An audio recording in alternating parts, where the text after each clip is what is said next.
My son just wants the smoothies to basically be like dad. That I find like 95% of it. Like, we always order couch or something. Sometimes sit down. It's great. It's like a reliable way to get nutrients. Way to go. Yeah. Get that protein powder in there? And I haven't done protein powder, mostly for fear that I would make it taste weird. Oh, I just don't know. I don't think find it in a healthy. Good morning, Susan. Hello, young guys. I did not know you were at this meeting. Susan, I'm a transportation professional. That's why I'm here. I'm sorry. I should have thought it through. I should have asked. My bad. Thanks, Chloe. I'm from NCDOT and I'm here to help. There you go. Everyone's most feared word.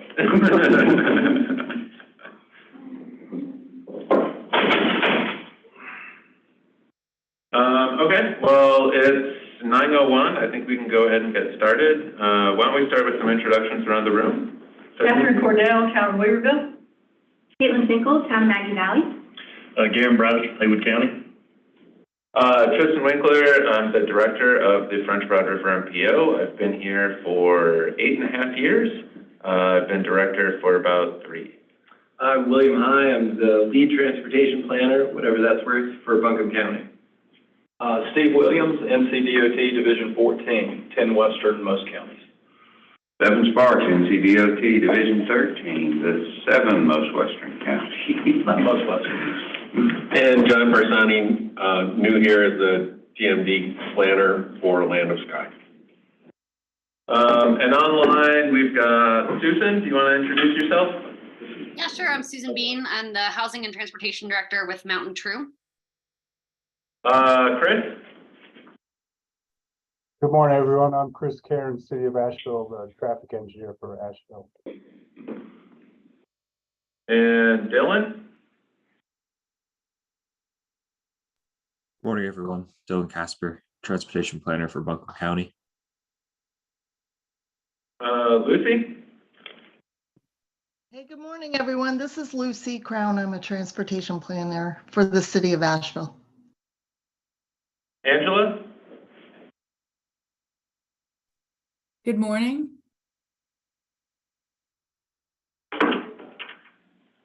Daniel Sellers?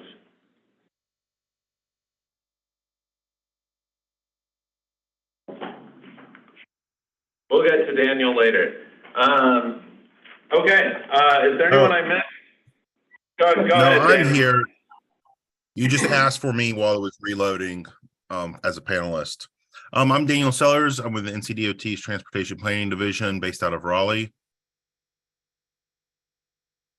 All right.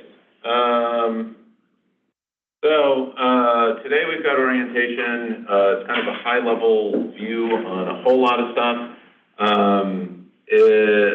I don't expect anyone to walk away today and understand everything, but hopefully this will give you just a broad overview of a lot of the tasks that we do at the MPO.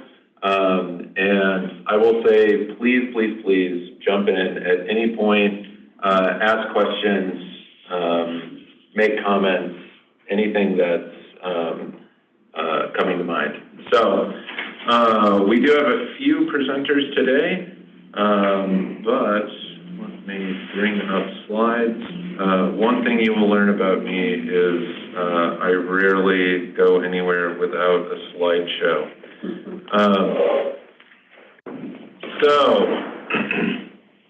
Come on, computer. Let's get started. So, there we go.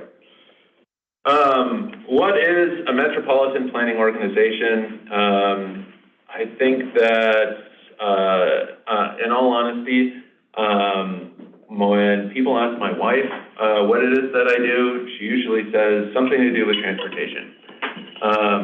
It's the role of a metropolitan planning organization is oftentimes kind of nebulous. We don't go out and construct things. You will not find me working any kind of construction equipment. But the role that we play is pretty crucial to planning the region and also enabling federal transportation funds to come to the region. So I think the best summary of what is a metropolitan planning organization comes out of the very eloquent federal regulations. A metropolitan planning organization is the forum for cooperative transportation decision-making for the metropolitan planning area. There's a whole lot to digest within that little phrase, but to me, that is the best synopsis of what an MPO is supposed to do. Another way that I like to put it, and this is one of many horrible food analogies that I make, is really the MPO is there to bring together all the various parties that are important when it comes to planning a region and making transportation decisions. So bringing together the public, NCDOT, elected officials, transit providers, USDOT, local government staff, all of that to form the sandwich that is the MPO. Why do we need a forum for regional transportation decision-making? A whole lot of that comes out of kind of the legislative history behind it. To go back a little bit, with President Dwight Eisenhower, there was a big push to revitalize the transportation system, build highways, build an interstate system. But there wasn't a whole lot of discourse that happened, especially on a more local level. But there's also a recognition that transportation considerations should be happening on more of a regional level. People aren't just traveling within their jurisdictional boundaries, they're moving within a region in large part, and often beyond a region. Also, as the federal government got more and more involved in transportation, providing more and more funding, they wanted to see that their funding was being put to work in a plan, that it wasn't, their funds just weren't going towards willy-nilly priorities that popped out of the sky. How are the federal funds being used to improve the transportation network of a region? And also realizing that there's lots and lots of needs and there is limited funding. So part of this idea for a forum is what are really the priorities across the region that need to be addressed? I will say anecdotally, there's a lot of times people come to us and say, well, there's a new apartment complex coming in. We really need to fix this road. I hate to say it, that would make for hundreds and hundreds of projects across our region. And that's not something we really have the funding for. What we need to do is figure out where the priority areas where improvements are needed. And just to point out, in terms of regional considerations, our region is getting more regional. So what we've seen over less than 2 decades is that people basically living and working within the same county is decreasing, and we're seeing the cross-county commuting flows increasing a lot. So the traffic that you're seeing on I-26, on I-40, that is somewhat a reflection of what's going on there. We're seeing a lot more people commuting across counties and really our regional economy getting more interconnected. Another part of this that is worth mentioning is that as the interstate system was being built, there were a whole lot of conflicts between state and local agencies. And that's something that led to a push for better coordination and planning. That's not to say that still doesn't happen today, but especially as the interstate system was going in, a lot of the decisions were solely made by the state. And that a lot of those decisions were made without consideration of the context in which a lot of those facilities were going through. And in all honesty, sometimes the context was considered and the freeway went through anyway. So it's a big part of this is coming out of kind of the history of building the interstate system and the recognition that we can't just have one agency in a central part of the state planning for facilities everywhere across the states. In terms of legal origins, the Federal Aid Highway Act of 1962 created the first federal requirement for urban transportation planning. It's the first time where we really see it codified into law for urban areas of 50,000 or more in population to go through a 3C planning process. The 3C process is something that gets mentioned a lot. That is kind of the bare bones of what we're trying to do. Have a continuous, comprehensive, and cooperative planning process that helps make these decisions. And there's more to it than that, but again, really what the federal government is looking for is a process that incorporates those 3 Cs. Sorry, I have kids, so I can't help the Cookie Monster. Again, comprehensive, cooperative, continuous, and to bring back the Cookie Monster, cookies and food are not eligible expenses for MPO funds. I'm sorry to say. Everyone asks why we don't have lunch at our meetings. That's why. I'm sorry to say. We have tried workarounds. No one from Federal Highways is on this call. We have tried workarounds. I went to Staples after learning Staples had Krispy Kremes and tried to call it an office expense. That was figured out.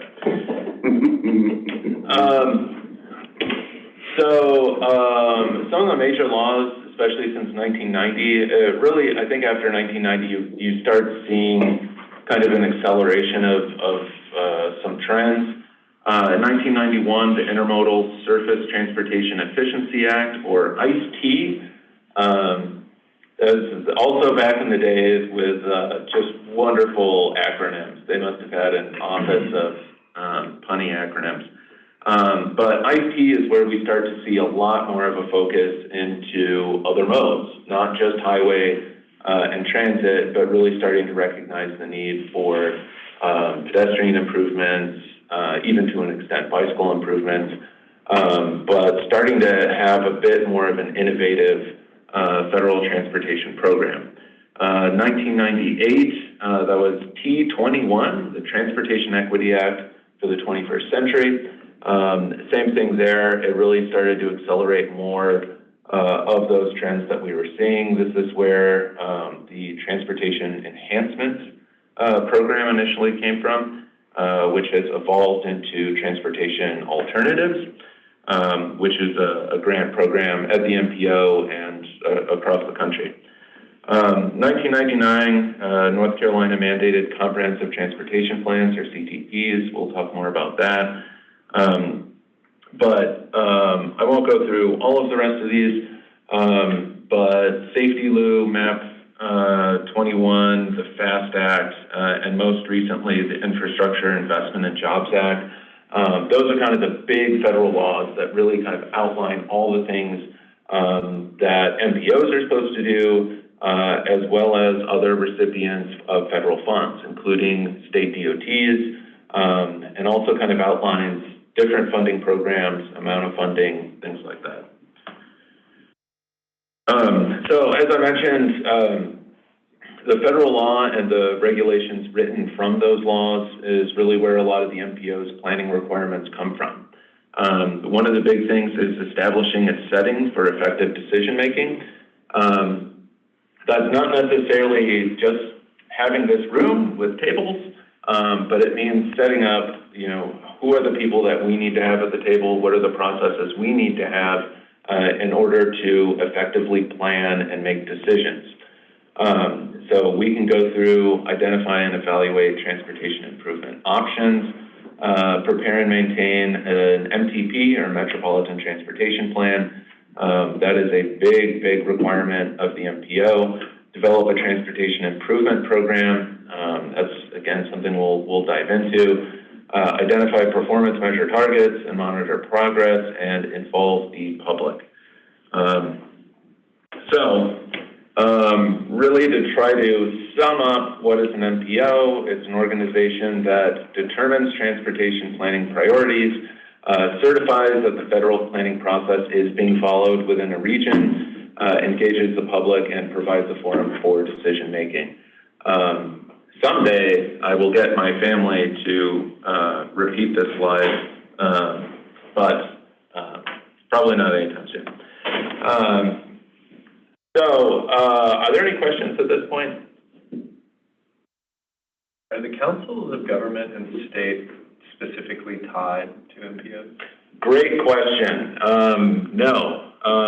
As a matter of fact, there are currently 19 MPOs across the state. Only 2 of them are located in councils of government. So us and Hickory are the only MPOs in councils of government.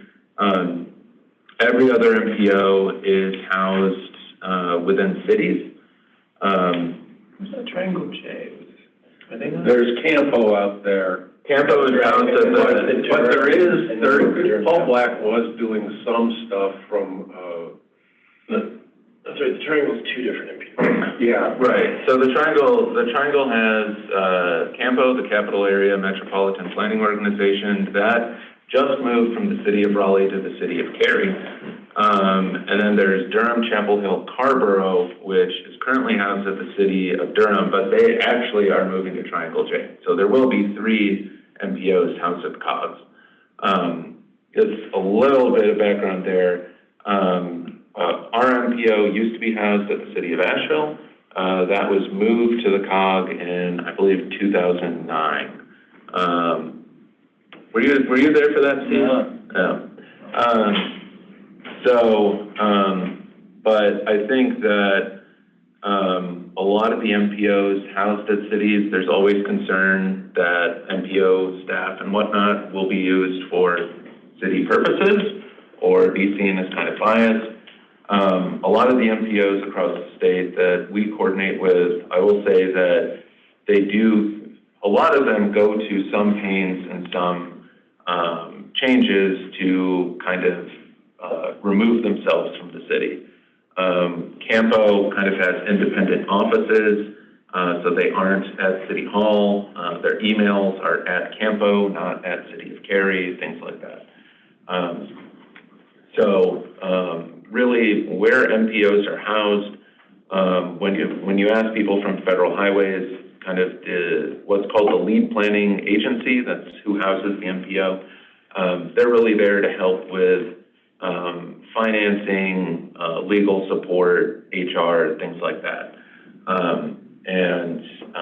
Beyond that, Federal Highways is careful about MPOs that kind of have undue influence from their LPAs. Thank you. Anything else? Okay. The MPO's planning area.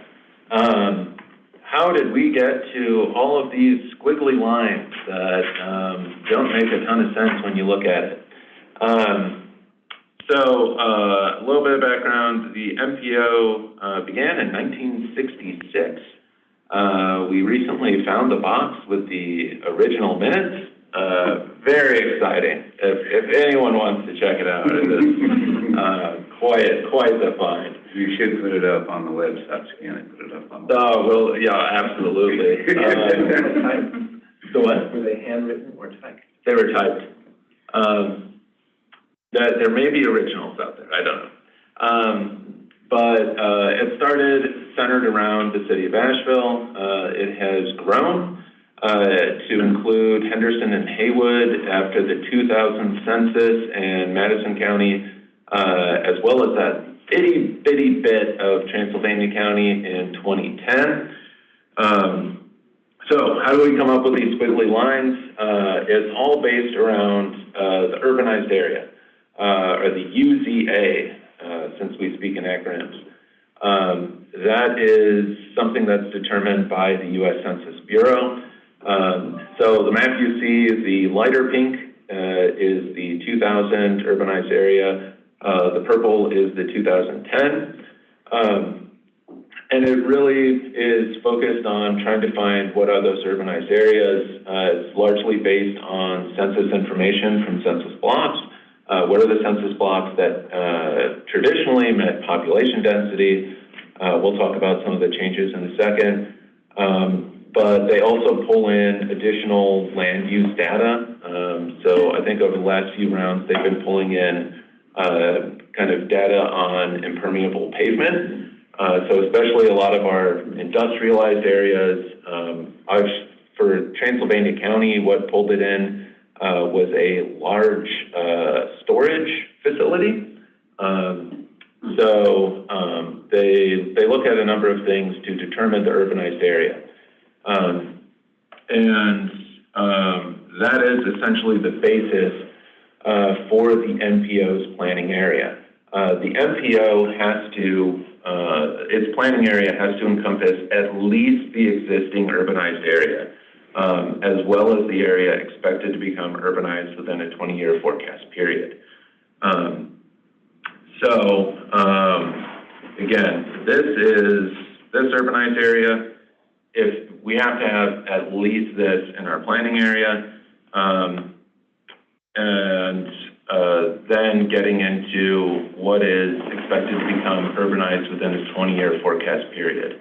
And that is how we get to the squiggly lines. Getting to these boundaries, what a lot of MPOs do is they look at either block groups or census tracts, and they basically say any area or any block group or tract that's being touched by the urbanized area, we'll pull that in. A big reason why is we have requirements when it comes to looking at demographic data, figuring out dues, things like that. It is a whole lot easier if we can pull in that census data rather than having just abstract lines that don't really follow those geographies. But one thing we're working through right now is changes to the 2020 urbanized area criteria. There were a number of changes made. There's been kind of a push over the last few decades that the urbanized areas around the country were getting too big. And if you ever, there are some people who are very cognizant of the urbanized area, and they will point out, how is that urban over there? And a lot of it goes back to the census definition. So in 2020, the census changed the definition. They changed it from population density to more of a housing unit density. That's especially in areas like ours, that's something that certainly changes when it comes to secondary homes, short-term rentals, Airbnbs, things like that. It changed the minimum qualifying area as well. But one of the big things for us is that it changed the distance of what's called hops or jumps. Hops or jumps are what the census uses as kind of realizing that there are areas where you'll have an urbanized area and then a break and then urbanized area on the other side that essentially function as one region. So previously, the maximum jump distance was 2.5 miles. In 2020, that changed to 1.5 miles. This is our 2010 urbanized area. And what I would point out is we had quite a few jumps. So kind of that thread that you see between Buncombe County and Canton right there, that is a 2.1 mile jump. There's also another kind of in between Clyde and Canton, and Mars Hill had a number of jumps and hops that connected it over to Buncombe County. Also kind of the Etowah urbanized area as well, had jumps and hops to get there. But how we've seen the urbanized area change with the release of the 2020 urbanized area is we saw a lot of those threads get cut. So the Canton urbanized area is now its own thing. It is no longer part of the Asheville urbanized area. It has a population of 8,812, so it's more than just the town of Canton. Waynesville is also its own urbanized area, and it is an enormous urbanized area. It stretches into Jackson County. It goes up Jonathan Creek Road. It is a big geographic area, population 24,285. So the thing to point out there is neither of those are large enough to require their own MPO. Again, you're required to have a population of 50,000 or more in an urbanized area to require an MPO. But for us, it certainly adds a layer of complexity to updating our planning boundaries and also some of the funding considerations that come from identifying urbanized areas. This is the census map. We've got a link. It's kind of hard to see, but when we post it, you can click on the link. But what's highlighted is Asheville urbanized area, and then there's Canton, Waynesville, and Brevard in our region. And also to note, Mars Hill, that thread was cut as well.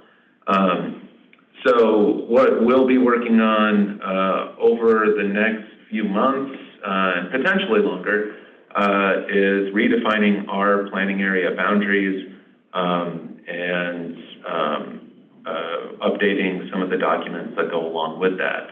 I will say, going back to the federal requirements of what's expected to urbanize over the next 20 years, Haywood County folks, if there are 2 to 4 new houses built between Canton and that section of Buncombe County, Haywood County is coming right back in to the MPO. It is that close. Mars Hill is, I would say, less close. Our population projections have it, so there's a good chance it would come back in the next 20 years. But it's certainly not 2 to 4 homes. So that's something we'll be working on. My recommendation, the yellow, I can't read it all, so I don't know if that's just my eyes, but if it was white or black. Yeah, I think it was white, and I clicked on it, and it turned whatever that yellow-green. So that'll be more visible on the slides. Also another link that's hard to see, but we also made a map available that kind of shows how the urbanized area has changed. There's some areas where we've seen it grow, especially in Buncombe. When you look in Haywood County, the urbanized area has grown, even though it's not part of the Asheville urbanized area. And we've seen a number of retractions, especially around Henderson County, as well as a little bit in Brevard and obviously Mars Hill. I would also point out the Brevard urbanized area. That is something that there's been a lot of discussion between us and the RPO, the Rural Planning Organization, because that has been very, very close to getting pulled into the Asheville urbanized area over the years. It's somewhat funny. The way we thought it was going to play out was, and now that I think about it, it's not funny at all, but the way that we thought it was going to play out, we didn't think it was going to urbanize to the county line. It did, but Henderson County retracting means that it is not getting pulled in to the Asheville urbanized area this round. A little bit of information on the Asheville urbanized area. Over the last 10 years, it's grown by about 5,000 people, even though the square miles retracted in the last census. But in terms of the MPO population, that's again that planning area, not the urbanized area. Our population is more than 440,000. It's grown by a little less than 30,000 over the last 10 years. But the urbanized area boundary is how a lot of funding is determined. So the amount of funding right now that the MPO gets for planning is determined by our urbanized population. It only growing by 1.83% is something we have noted because the rest of North Carolina, the urbanized population grew by more than 10%. So now 66.7% of the state is considered to be living in an urbanized area. So long story short, change is constant, and we'll be working through a lot of those changes over the next few months to a year or so. Can I ask a question? Yep. So is this done every 10 years with the census or the additions and deletions? You mentioned those two houses. How often is the boundary looked at? It's every 10 years. It's every decennial census. But I will say we sent out our GIS coordinator to the 1923 corridor to look for potential errors. He found what looked like apartments above a piano repair shop. It turned out to be an office. But especially when it's two housing units short potentially, it's just like especially for transit funding, going through those changes is not going to be easy. So we were hoping to try to find a way to argue that a couple housing units got missed, but we weren't able to find anything. So it'll be another 10 years before it's looked at again? Yep. Okay. Interesting if I Yeah, go ahead. Okay, sorry, it's hard to jump in when you're on Zoom. And does the specificity of your footprint just determine how much funding flows through the MPO, or does it dictate sort of the relationships you have with those municipalities? So like when you're saying that Brevard and Waynesville are, super close and we're in but are not in or whatever, like how do you interact with those entities or planners over there if they are or are not within your footprint? Sure. There's a whole lot to unpack there. So as I mentioned, the urbanized area boundary is really a determining factor for a whole lot of funding. For a number of federal funding programs, the requirement is that larger MPOs get a certain amount of funding from federal programs. And that funding is to be distributed based on your urbanized area population. So when federal planning funds come to North Carolina is required to distribute those funds to different MPOs. And they do that with the urbanized area population. There's other programs as well. Transit is a big one when it comes to the urbanized area boundaries. But also the Surface Transportation Block Grant, Transportation Alternatives Program, those flow into the MPOs based on the urbanized area.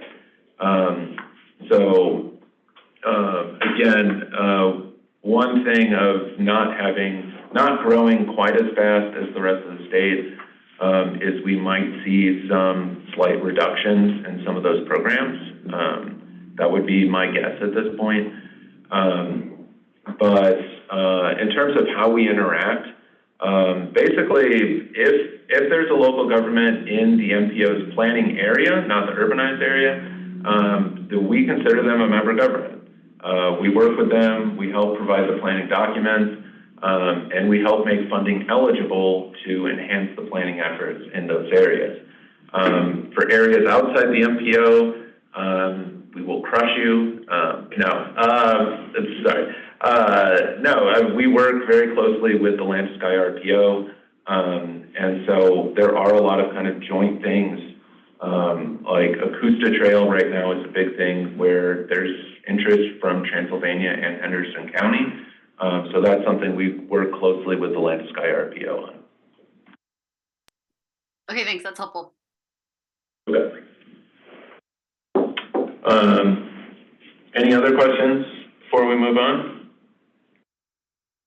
So Airbnbs are included as, in the urbanized area as a household, right? Right, in terms of the housing units that are calculated, yes, that's part of how that's determined. I will say, we've got Caitlin here, but one thing that we've thought was very, very predictable, especially kind of the Maggie Valley area. We know there's a lot of secondary homes where there's not a lot of residents. It's certainly not the only place in the region with that. But having that change from population density to housing units, that's brought in Maggie Valley, and we've seen a few other areas where population isn't necessarily growing, but some of the housing units certainly are. Thank you.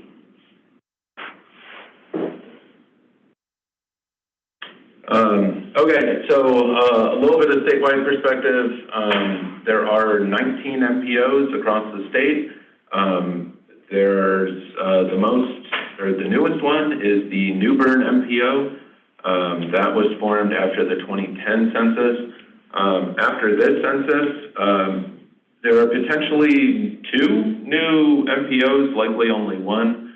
One is based around Pinehurst and Southern Pines. So that is set to become an MPO. I believe that's required by later this year. And there's potentially one in Clayton, North Carolina, but Clayton, North Carolina is currently part of the capital area MPO, and from what I've heard, they're likely to just stay within that MPO. So there are a number of MPOs around the state. The areas that aren't covered in MPOs or covered by MPOs are covered by rural planning organizations, which we'll talk a little bit about. But just to point out, North Carolina is somewhat unique in that it's a lot of other states don't have rural planning organizations. That's not something that is a federal requirement like MPOs. But within MPOs, there's kind of 2 different classifications, one of the important classifications are the Transportation Management Areas, or TMAs, for more acronyms. These are MPOs over 200,000 in urbanized area population. So the good news there, we are a TMA, so we get additional funding. A lot of that funding goes towards greenways, pedestrian safety, sidewalks, things like that. We get about $5.5 million a year, largely thanks to our TMA status. But it also comes with additional planning responsibilities, i.e. the MPO is required to keep up with a congestion management process. So that's something that we'll be updating hopefully in the next month or 2. And bringing that back to our board. But that is something just to point out, not every MPO is a TMA and does not get as much access to funding as the larger MPOs. And to point out, the percent of North Carolina living in TMAs has been going up pretty steadily. In 2010, it was about 46% of North Carolina's population lived in TMAs. It's now about 51%. And you can see where we're ranked in terms of the urbanized area population. Just a little bit ahead of Concord, Wilmington, and Hickory, just barely hanging on to that TMA status. Good for Hickory. MPO structure and decision making. So now we have this planning area. How do we determine how we make decisions and things like that? So first of all, who is the MPO and what's my role? The thing that we like to say is if you are a TCC or board member, the MPO is you. We serve for you and help make transportation information available, but ultimately the decisions being made are being made by our member governments. The other thing to point out is that a lot of the planning efforts that go on at the MPO, it does kind of rely on a back and forth with our local partners.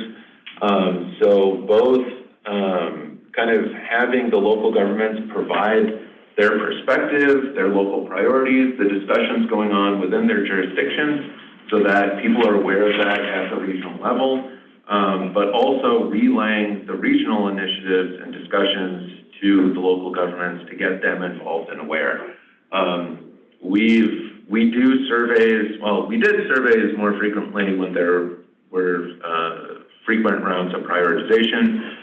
We'll be doing that again in the near future. But a whole lot of what we see as very successful is when we put out a survey, in all honesty, again, when the NPO is not the headliner event. We are aware of this. We're an opening act. But when we have events that are kind of standalone NPO, we don't tend to get a whole lot of involvement. But when we get our local governments sending things out via newsletter, however, that's where we see huge spikes. I will give a shout out to Flat Rock. Flat Rock's newsletter must be the most widely read newsletter in the region. There have been several surveys we've done where we can tell the day that newsletter goes out because we get a huge spike in responses, and the zip code that comes back is basically all within Flat Rock. So the population of Flat Rock right now, do we know? I think it's around 2,000. Don't quote me on that, but that is another place where there is a large secondary population. But very, very active, very engaged community. So that is just quickly on the role. In terms of structure, I won't go through every bit of this chart, but this is kind of the general flow of work for us. But the kind of the decision-making body is our MPO governing board. The membership for that is elected officials from our member local governments. Every local government has a board seat. That is set out in our memorandum of understanding. We have 3 jurisdictions that have 2 board seats. That's the city of Asheville, Buncombe County, and Henderson County. But every member government has a seat at the board, has a vote. Also, NC Board of Transportation, we have 2 representatives, one representing Division 13, one representing Division 14. Representatives from rural and urban transit systems, that's something that was a requirement from MAP 21, the federal transportation bill. So we have kind of a rotating set of people appointed to those board seats. And just to note, it's the MPO governing board. This is something I'm persnickety about, formerly known as the Transportation Advisory Committee. There's a lot of history that goes into that, kind of between MPOs, RPOs, and NCDOT. The Transportation Advisory Committee moniker is kind of there as this is a board that provides advice to NCDOT. Legally, that is not true. The MPO governing board has a number of things that it makes decisions on, and those decisions are what is supposed to happen.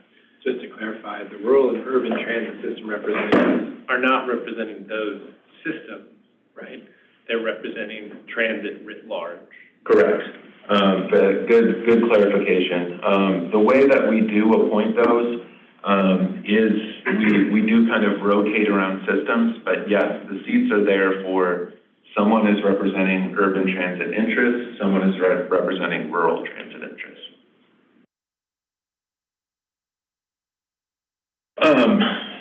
This is kind of our beehive look at all the various board seats at the MPO board. To note, Transylvania County does have a seat at the board, but they're considered non-voting. That's something they requested as part of the 2010 revision of the MPO planning boundaries. Quick time check. So something with board members is just to note, you do have ethics requirements that are required as part of North Carolina law. So all new board members must file prior to participating in their first meeting. That is for MPOs and RPOs, and that does apply for primaries and alternates. Please, please, please do your ethics requirements. There are fines and even a misdemeanor for not doing that. Jane on our team is very, very helpful when it comes to that. So if any assistance is needed, please utilize Jane. But that is something that we help our board members with as much as possible. Is it an every year requirement? It is. I've been told after the first time you do it, it's usually easier, but yes, it is something that's required to be done. The MPO TCC, the membership for this is largely appointed staff from member local governments, as well as NCDOT division staff, and staff from transit systems in the region. We also have a number of non-voting seats on the TCC, including air quality representatives and bicycle representatives. The responsibilities of the TCC is to advise the MPO board on upcoming decisions. So the TCC does not make final decisions, but I would say that a lot of the recommendations and a lot of times the advice provided by the TCC is invaluable. And also, we've set up our TCC and board. They used to be 2 weeks apart, now they're 1 week. But we try to do that so there's a little bit of time for TCC members to coordinate with the board member before a meeting. This has been very, very helpful, especially for more controversial items that have come up, or more complicated with more acronyms and jargon. But honestly, we highly, highly recommend if you're not doing that already, set up a monthly meeting between your TCC member and your board member. In all honesty, for the most part, we can tell who's been having those coordination meetings and who hasn't. And we've been told it's very, very helpful. There are a number of other subcommittees. The big one for us, even though the font is smaller, is the prioritization subcommittee. That is largely there. Well, I will say its initial role was for project prioritization, but it has grown and grown and grown in responsibilities. It's now essentially the steering committee for all regional plans. We lovingly call it the nitty-gritty subcommittee. There have been some meetings that have stretched to 3 or 4 hours. It's really where we get into the weeds on things, and it's been really, really great, especially for MPO staff. That is currently made up of 3 board members and 4 TCC members, but to note, anyone is welcome. So anyone on the TCC or the board or with NCDOT is welcome to come and discuss. This subcommittee doesn't vote a lot, but the discussions, again, are really kind of invaluable. A lot of the recommendations to the TCC and board come from that subcommittee. Also, the Citizens Advisory Committee, this is something that's been dormant for a bit, but we're hoping to get it restarted later this year. Its primary goal is to advise the MPO on public outreach strategies. That's something that we may be expanding in the future. Generally, they've met quarterly in the past, and it's made up of interested citizens from around the region.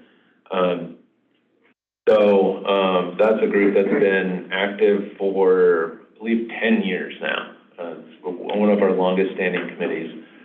Also, transit operators, technically we have two committees, transit operators and 5307 subrecipients.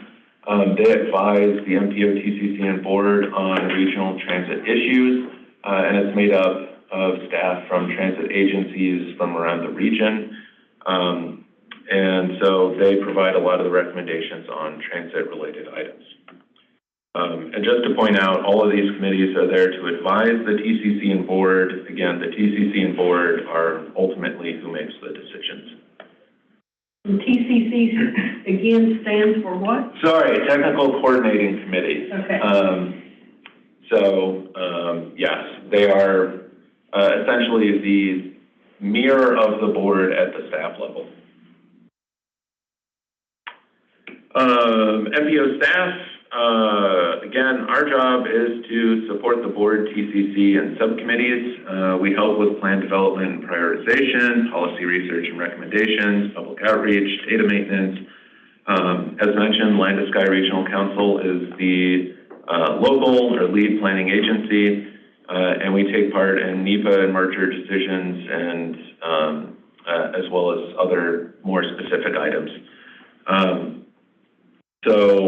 Really, again, our role is to support our member governments and our TCC and board members in helping provide what they need to maintain federal regulations and help make decisions.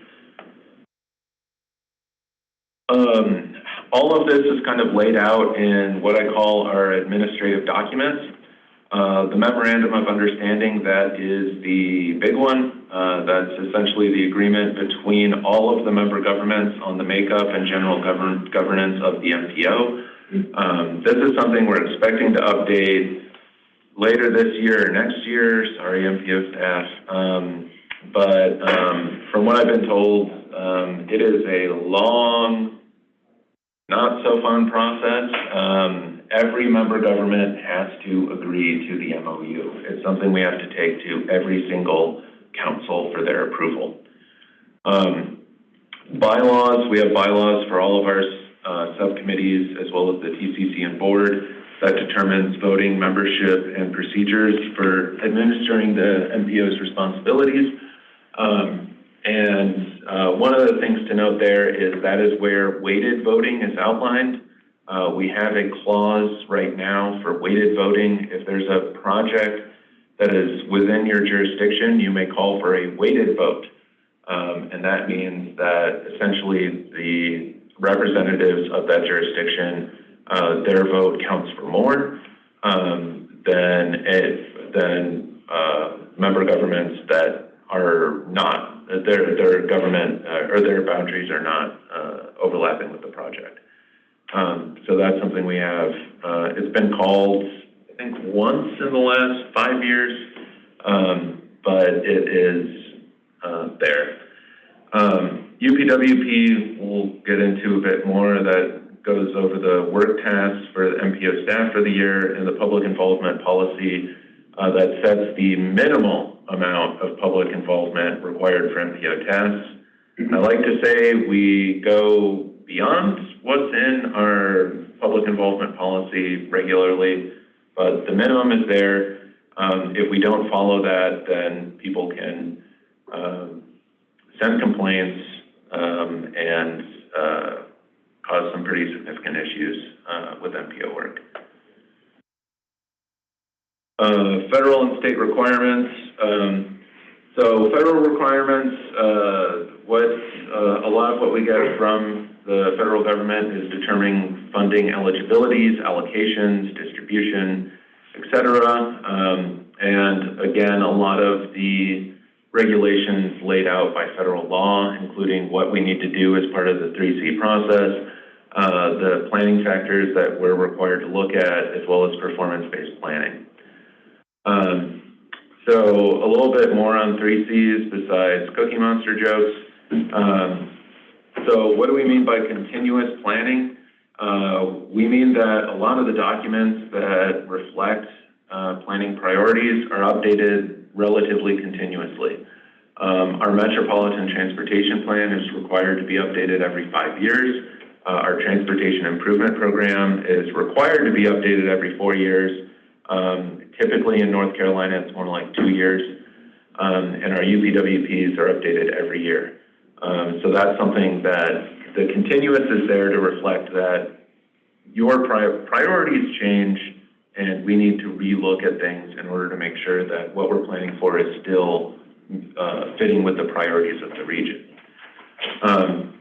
Comprehensive, making sure that we include all planning factors in our federally required documents, and looking at internal, external, local, regional, extra-regional factors, making sure that we're getting a broad view of what's needed and how projects are likely to impact our communities and our environment.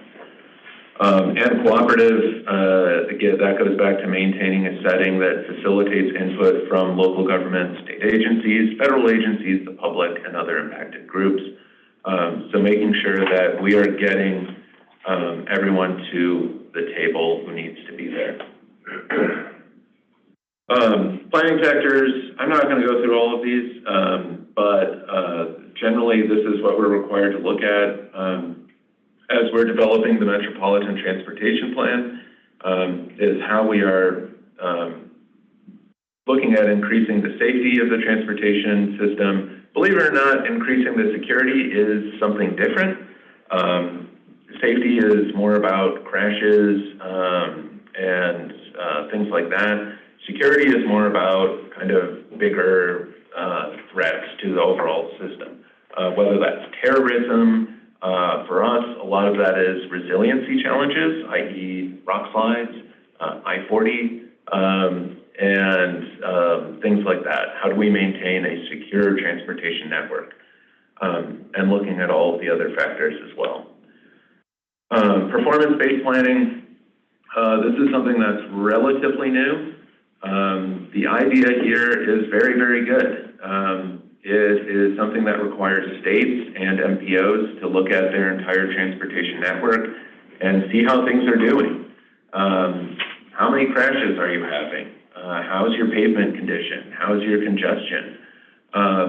And it requires MPOs and states to set targets of what they think is a reasonable way of changing some of those trends. So that's something that is again, it's a relatively new federal requirement. I will point out that right now, this is something that exists kind of on its own. It's, in terms of how it applies to investment decisions, it's not tied too much as of right now. Hopefully that's something that'll change, but as of right now, I think it's good to have the conversations of, for our region, crashes are increasing. Pedestrian and bicycle crashes especially have been increasing. So it's good to have that awareness, but how that ties to investment decisions and things like that, we aren't quite there. Congestion management process, again, this is our requirement as a TMA. This is a document that kind of outlines the general expectations for congestion around the region. By that, for our document, we really laid out that for interstates and major arterials, we anticipate traffic to flow more easily. That's the general expectation for a lot of those corridors. But for other corridors that are more in urban, kind of more downtown settings, our main streets in a lot of places, we don't need traffic to be flowing fantastically. So this is the document that sets a lot of those expectations, and also a big part is monitoring our transportation network for changes in congestion.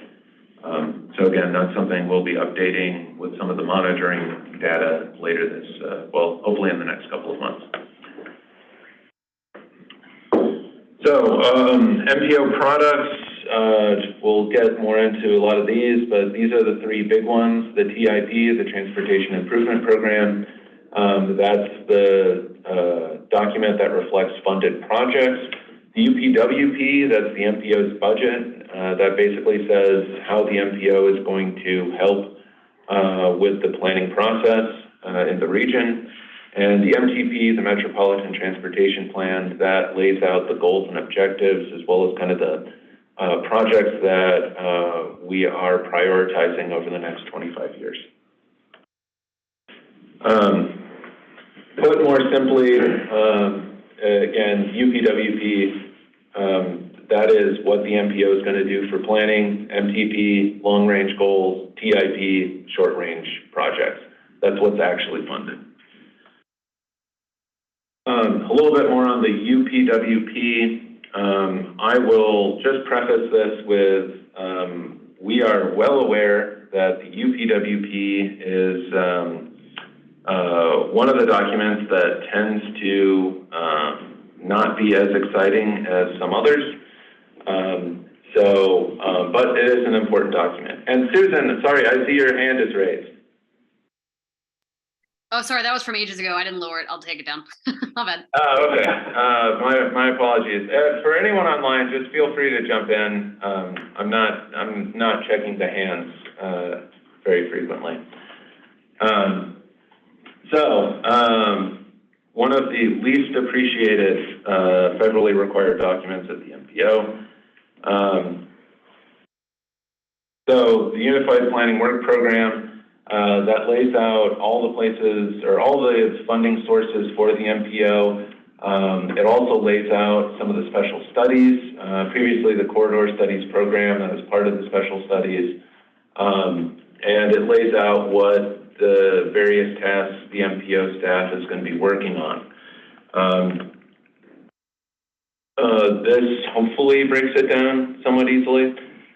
There's a few general funding sources. The big one for our staff that keeps our lights on is the Metropolitan Planning Funds. Those come from FHWA. Those do require a 20% match, so that's where our local dues come in. That is required to be broken out by planning task. The Metropolitan Planning Funds from FTA, also known as Section 5303 funds, those go to the city of Asheville. The city is considered the designated recipient of those funds, but everything that those funds are used for are required to be reflected in the UPWP. SDBG DA Flex Funds, that's Surface Transportation Block Grant Direct Allotment. We have an agreement with Federal Highways that we can take some of these funds and flex them to planning. We do this so that we can make special studies available to our member governments as well as ourselves. A local match is required, that's 20% of the total cost. But this is something we utilize for a lot of the special studies that are done around the region. We hold an annual call for projects. We just wrapped up one. The Haywood County Greenway Master Plan was funded through this. So always good to get one off the books. And I think that was a really, really great document. The other one is State Planning and Research Funds. That's something we haven't utilized as long as I've been here, and I don't think before. But that's something I think we'll be looking at more and more in the future, especially for considerations like managed lanes and potentially looking at resiliency concerns as well. But that is something we would have to apply through the state and then reflect that in this document. Again, I think if there's anything exciting in the UPWP or anything that's perceived to be exciting, it is those special studies. There are a lot of things that are eligible, and we have done a whole lot of studies over the last few years, thanks to our agreement with Federal Highways. And we are planning on more next fiscal year. Getting into, I think what most people want to talk about, transportation projects, and how we kind of work those through the planning process. The first thing, there's two important things to know about transportation projects. One is they don't happen overnight. Transportation projects take a long time to develop. It's a lot of times I get asked, why does it take so long for some of these big projects to happen? Honestly, a lot of it goes back to the U.S. Constitution. People are required to have just compensation for any taking of their property. And there's required to be a rational nexus between why the government is utilizing its powers to take property and the public good that's being provided. So working through that, there's a lot of processes, and in our mountains, there's other challenges as well that DOT gets to deal with. Thank you, DOT. But all in all, it adds up to projects don't happen overnight. The other thing I'd point out is the planning process has existed for a long time, and there is a long line of priorities. Having projects that come up, sometimes they get moved to the front, but a lot of times there's priorities that have been working through the system for a long time. Also, I will point out, no project makes everybody happy. I have yet to experience a project that makes everyone happy. Maybe it exists. Maybe there's some unicorns out there. I don't know. Just to point out, trying to make every person happy with a transportation project, it's not going to happen. There are going to be concerns. There are going to be, people that are generally impacted by projects. So the idea is. What about the Texas Bridge in Montreat? Does anyone dislike that one? Yes. Really? So as a quick aside, the Texas Road Bridge actually, so that is a pedestrian bridge project that's been funded through the MPO in the town of Montreat. That is actually becoming, well, it is a pedestrian bridge. Right. It was initially a road bridge that was set to be reconstructed, and the town said, we absolutely do not want you to reconstruct this bridge, and took that bridge off the federal highway system. So even that project, even little old Texas Road has some controversy behind it.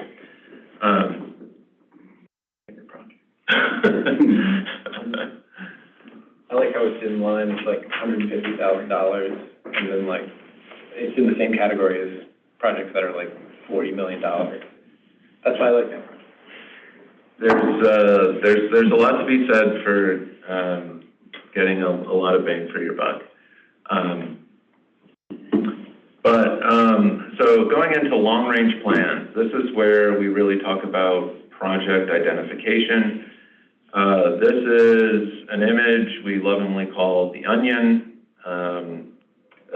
The joke that's been made for 10 years is that it's called the onion because it makes people cry.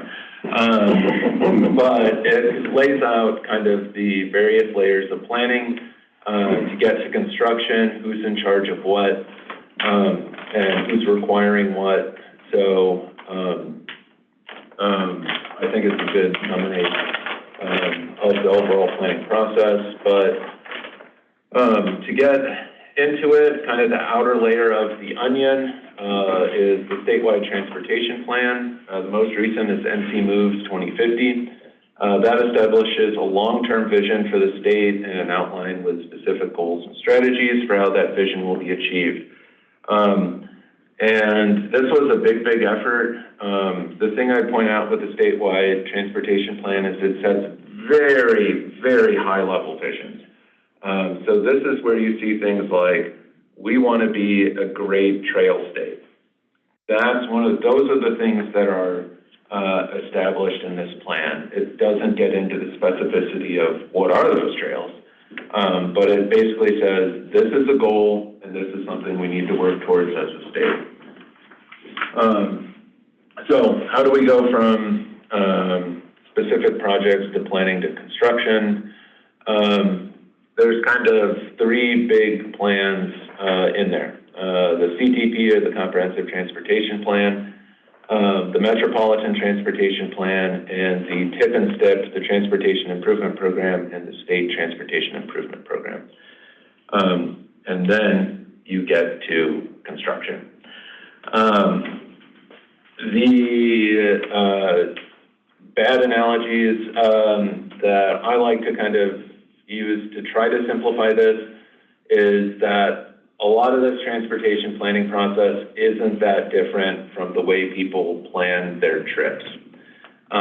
Your first step is usually, where is any place I would like to go in the world? Start to prioritize what are the ones you really want to go to that might be a bit more feasible. Maybe I won't be climbing Mount Everest or going to Kamchatka anytime soon, but what are the more feasible destinations? And then getting to what are the things you can actually execute over the short term. For me, that is going to visit my mom in Chicago.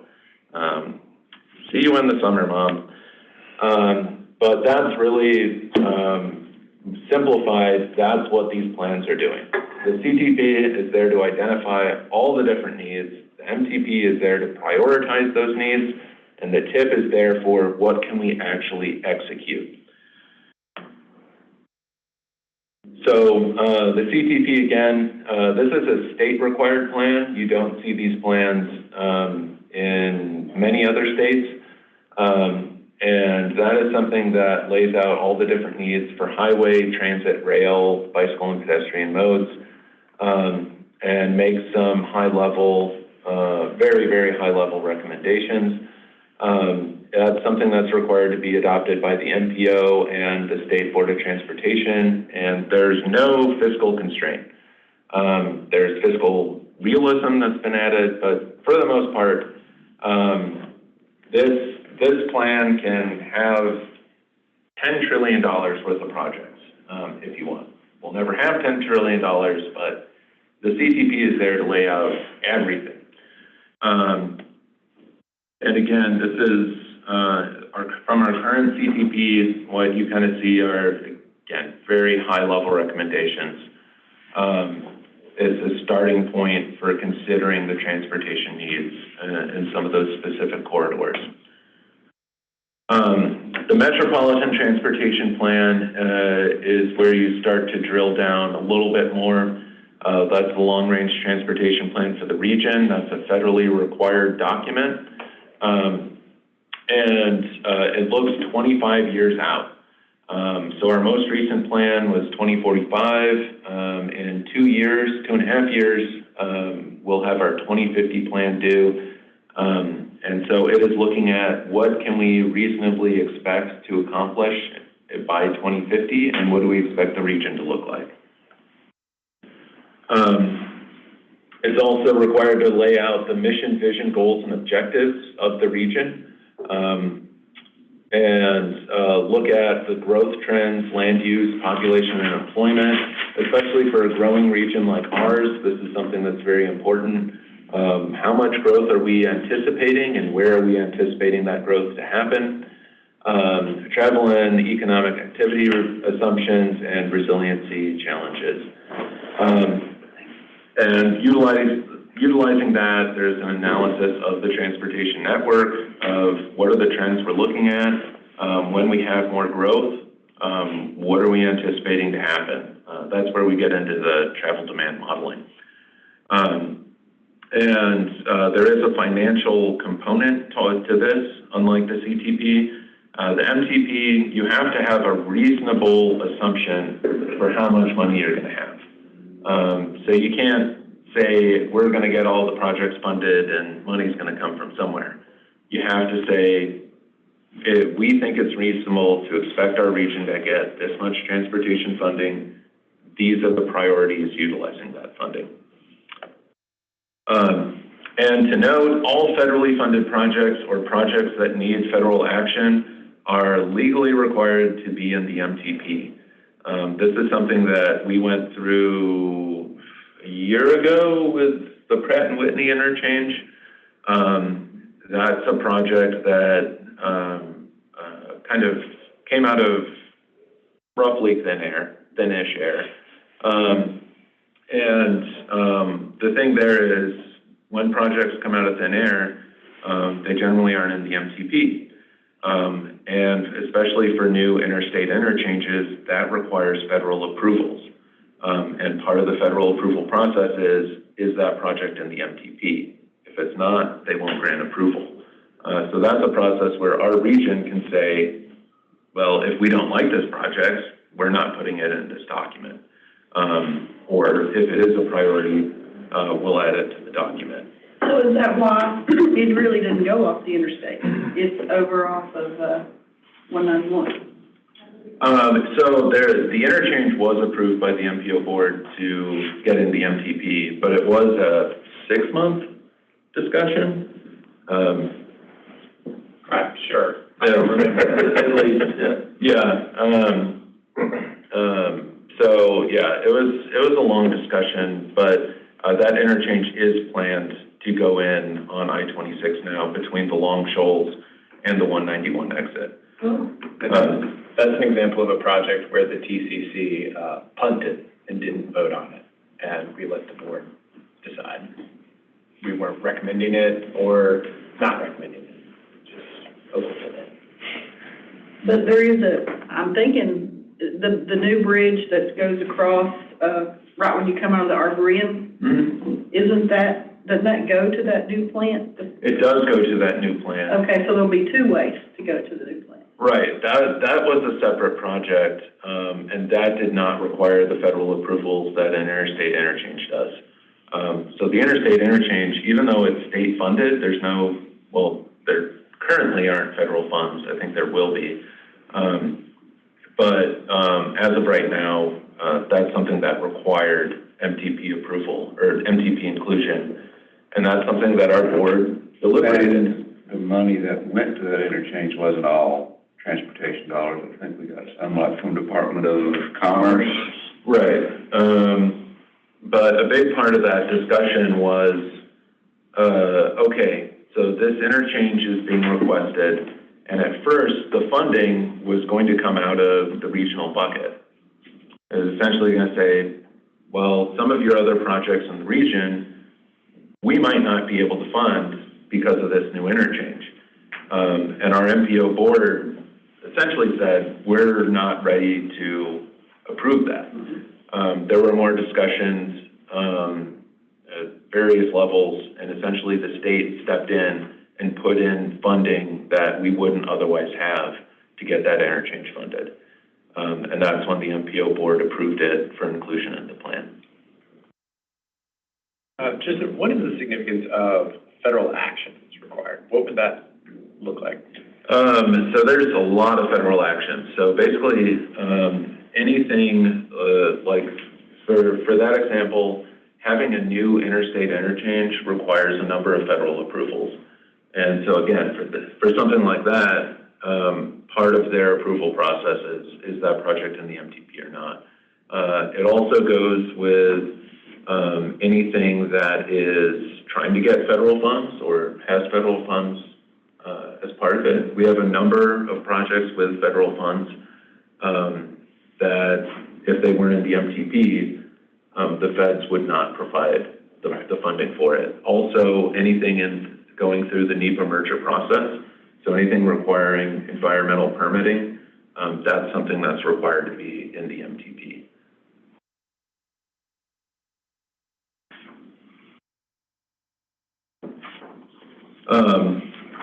And again, planning factors, we won't go through all of these colorful boxes, but there is a lot.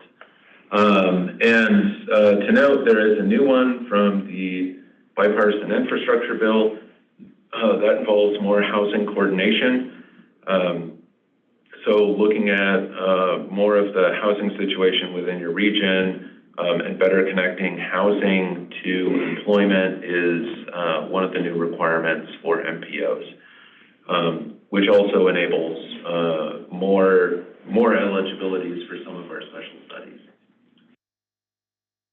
Again, financial planning, I won't get into specifics here, but when you're talking about 25 years out, it is I would say a pseudo crystal ball process. we have no idea what's going to happen in 25 years, but we can make assumptions that, you know, highway funding is generally going to continue. Some funding sources are likely to decline. We'll get into that, but gas tax, not a great source of funding in the long term. But looking at what are all the different funding sources that are likely to be available to the region over 25 years, setting that kind of budget for the region. With the new infrastructure bill, there's more flexibility for what we can do, but there's still things that, for instance, a few years ago, we tried to add, I think, a vehicle rental tax and something else to try to help with transit, and Federal Highway said, no one's talking about a vehicle rental tax. It's not reasonable for you to assume that's going to happen. Take it out. What about a VMT? VMT? Yeah. I don't think, well, that is being looked at. That is being studied by the state, but that still might not be considered a reasonable assumption that we'll switch to a VMT tax rather than a gas tax at this point. There would have to be some real movement at the state level to show that why that's reasonable. The reason why I ask is twofold. One is that with the introduction and expansion of alternate fuel vehicles, they're not paying for the road service and they're getting the benefits. So that is one of the things that's been bandied about for a while now. How do you get gas tax money out of a vehicle that doesn't use gasoline? The other thing is personal experience. I bought a car in a different state before I moved here, and the state of North Carolina or Catawba County or someone decided they needed to have a vehicle sales tax applied to my purchase that was done in a different state.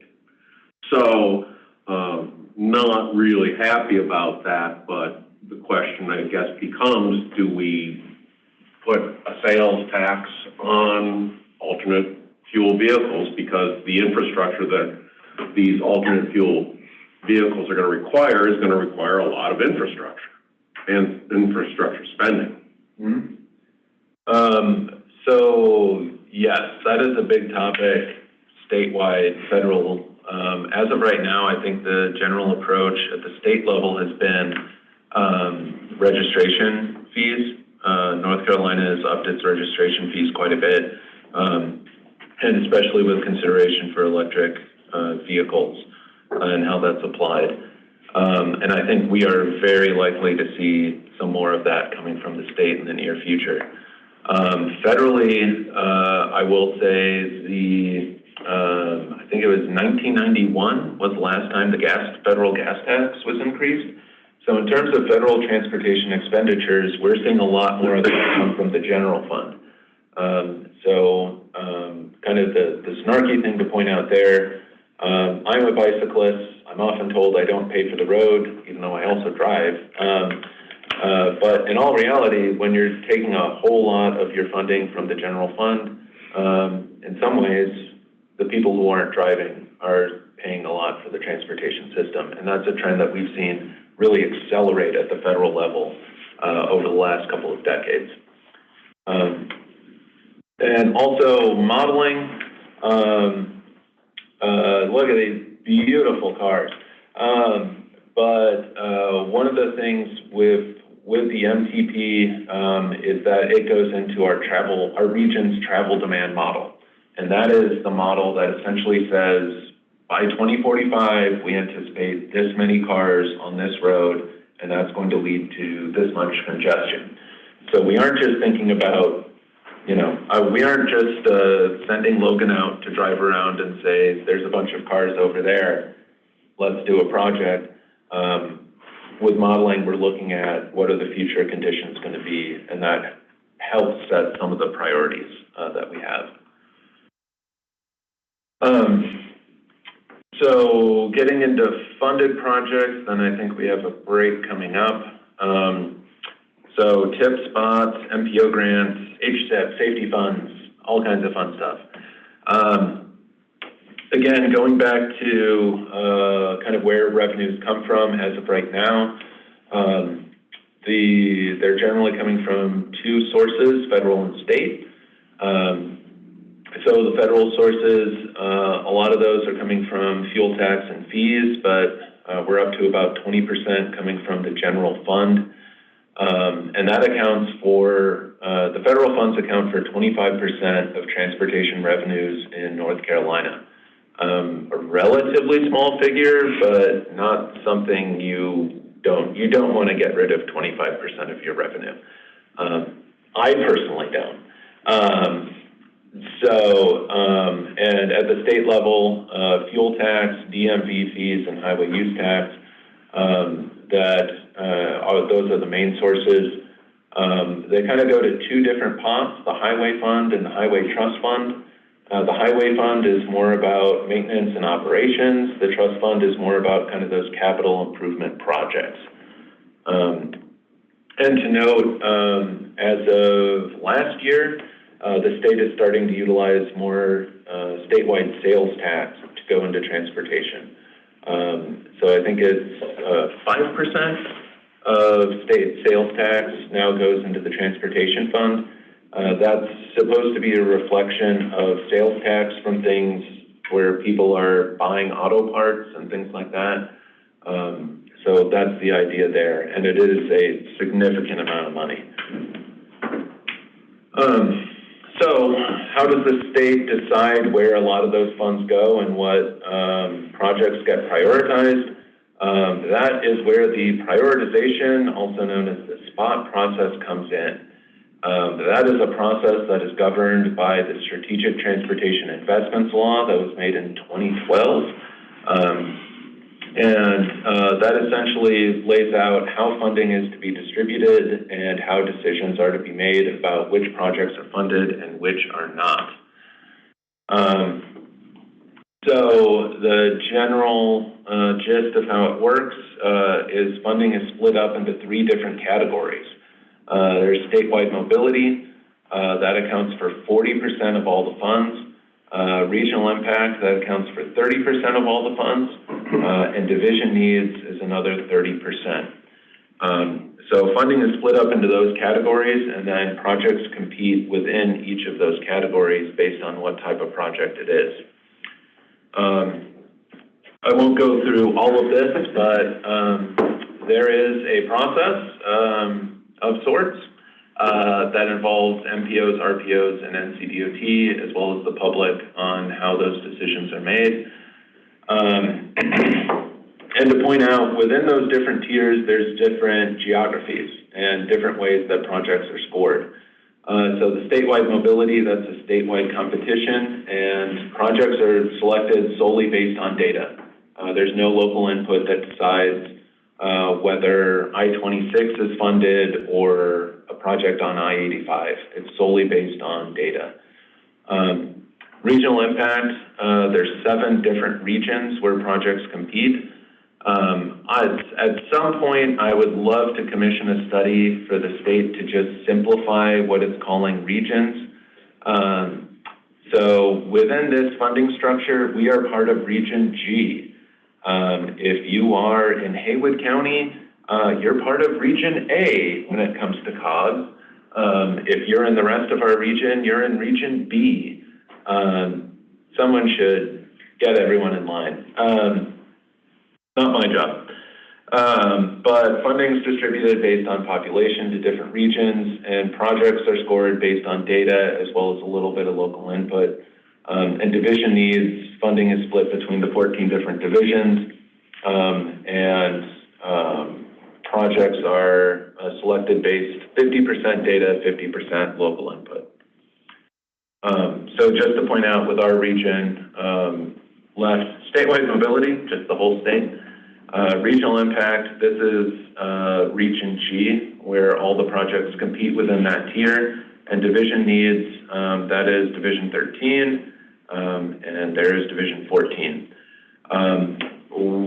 Something to point out there, regional impact, since it's distributed by population, we have the second smallest region so we only get 8.6% of the regional impact funds in the state.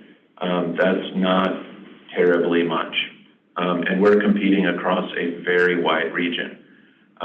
Division needs funding is distributed equally to the 14 different divisions. So divisions 13 and 14 each get a little over 7% of the funding pot.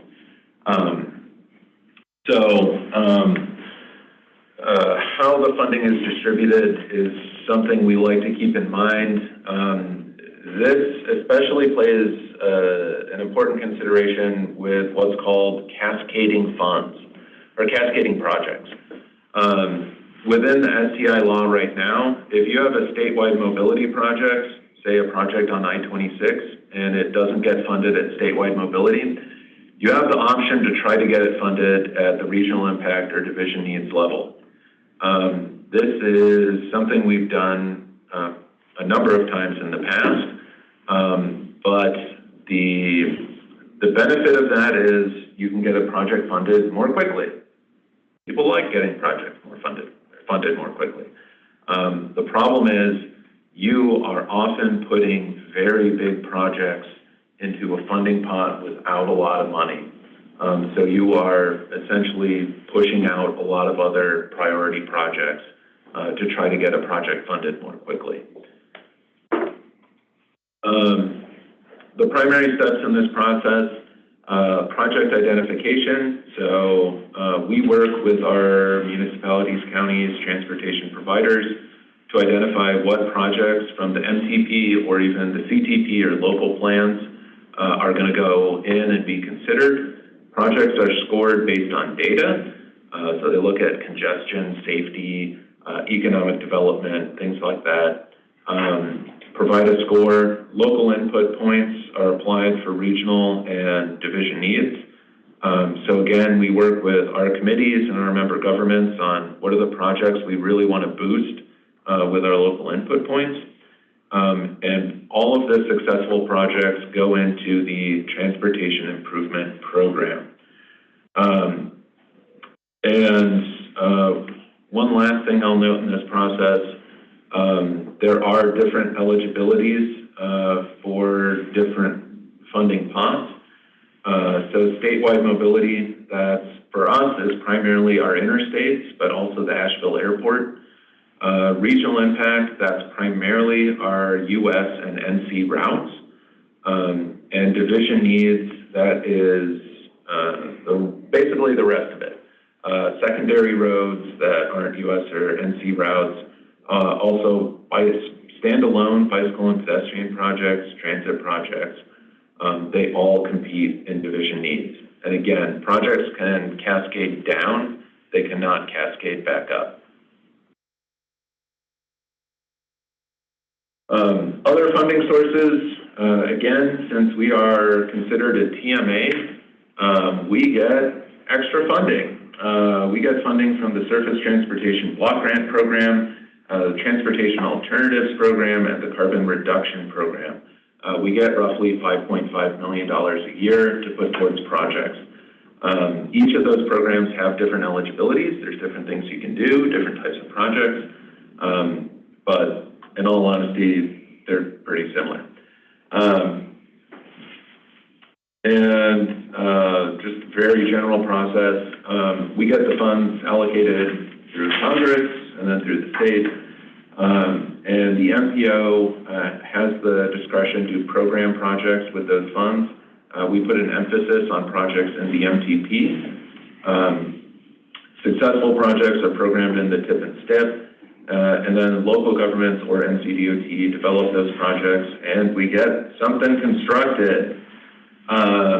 Here is, I think, our most recently constructed locally administered project. That is the French Broad River West Greenway in Asheville.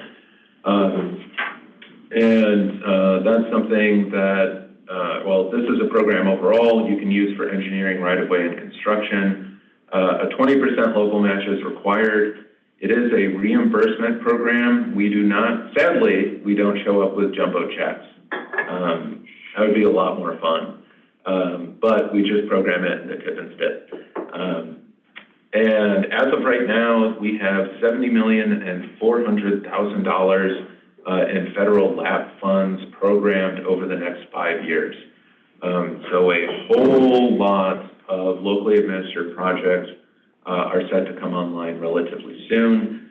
And I will point out that every single one of those projects, except for one, is either a greenway, sidewalk, or pedestrian safety project. This is really, if you've got a bike ped project, this has been the way to get it funded. I will say the easiest way to get it funded is don't use federal funds at all. Federal funds come with a whole lot of responsibilities, but this is second best. Is that over next to the New Belgium? Yes, this goes from New Belgium to the dog park. That's actually my son and my wife's. We live right by there, so. I haven't walked it yet, but I've been wanting to. Oh, it's great, and that is how I wear out my 3-year-old. It's nice and long, especially on a hot summer day. But again, we do have a lot of projects that are funded, a growing list of projects that have been completed, including the Heart of Fletcher improvements, NC 110 roundabout in Canton, Hendersonville Road sidewalks, some new buses were purchased, NC 9 sidewalk extension, US 64 sidewalks in Hendersonville, and again, the French Broad River West Greenway. There are other funding programs where you'll find projects getting funded that don't go through some of these processes. For DOT, I'm probably missing some, so Steve and Stefan, feel free to jump in. But spot safety and spot mobility, whoever was the monster that set up the spot process and then set up different funding called spot safety and spot mobility, I want their name.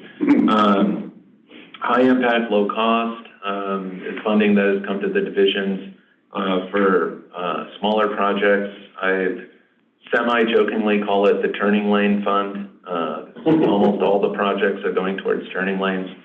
Are all the projects or almost all? Now, there's some intersection improvements and such that aren't turn lane specific. Oh, okay. Almost all. Highway Safety Improvement Program, that's a federal program for safety projects, bridge programs and other maintenance. Those are things where we generally don't have a lot of discourse on what projects are selected. DOT works through their own processes and helps determine what projects go in, for the most part.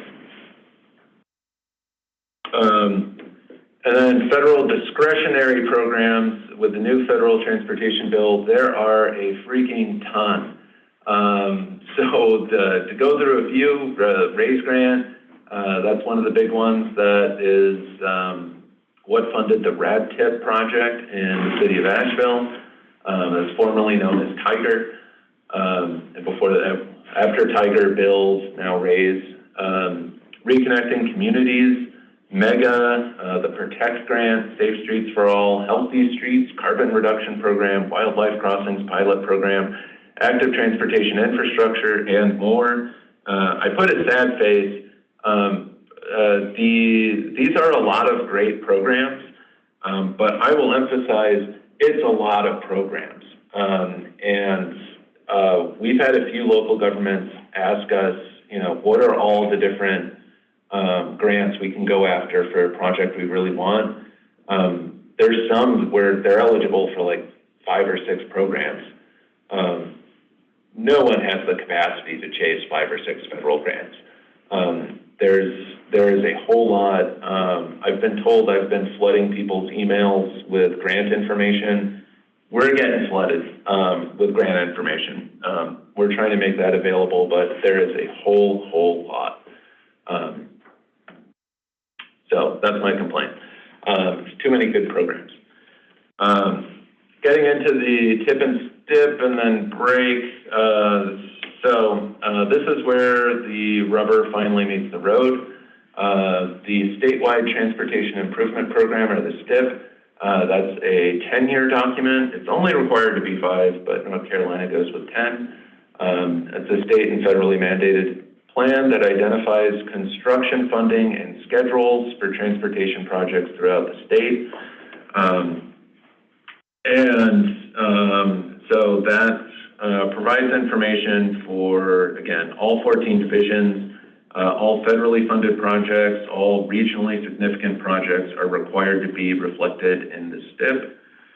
And then we have the Transportation Improvement Program, which is essentially a subset of the STIP for the region. So what's in the STIP is required to be reflected in the TIP. And generally we develop that from the MTP, and all of those different funding sources that we just talked about is what determines what's in the TIP. An example is on the left. It's not the most beautiful of documents, as Logan can attest, but we're making it more beautiful by the day. And we're gonna hopefully get some new software soon to make it less not fun to look at. Basically, again, the same thing. It covers 4 to 10 years, required for us to at least be 4 to 5 years. And it shows where the funding's coming from for specific projects and when that funding is expected to be spent. It's approved by the MPO board and governor, and all regionally significant projects are required to be reflected.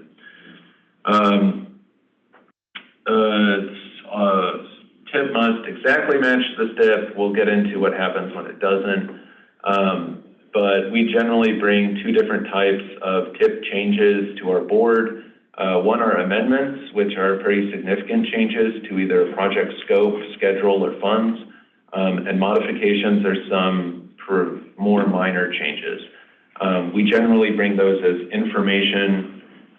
Those are the things like we changed a project to, its termini is changing by 100 feet. We don't need a big discussion on that, usually.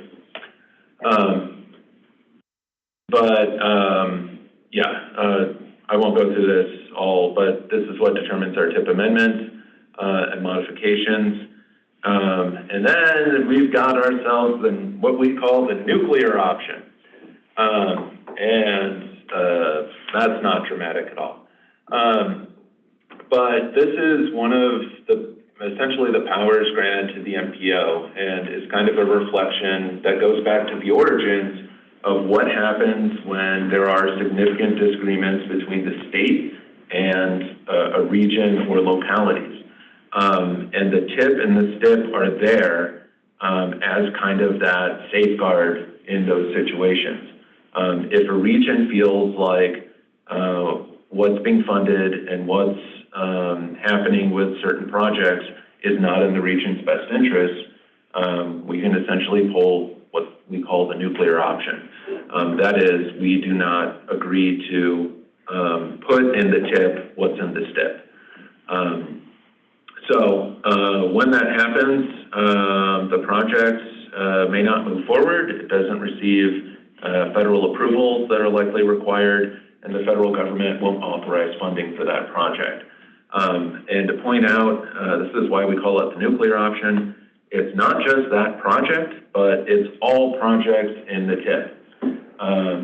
So this is not something to be done lightly. We've done this once, I think, in the last 10 years. Good times by all, I'll just say that. I think the Durham Chapel Hill Carrboro MPO has done this a few times. They seem to have fun with it. And I think they got a trip to DC with one of their disagreements, but DC mostly told them to fix their TIP.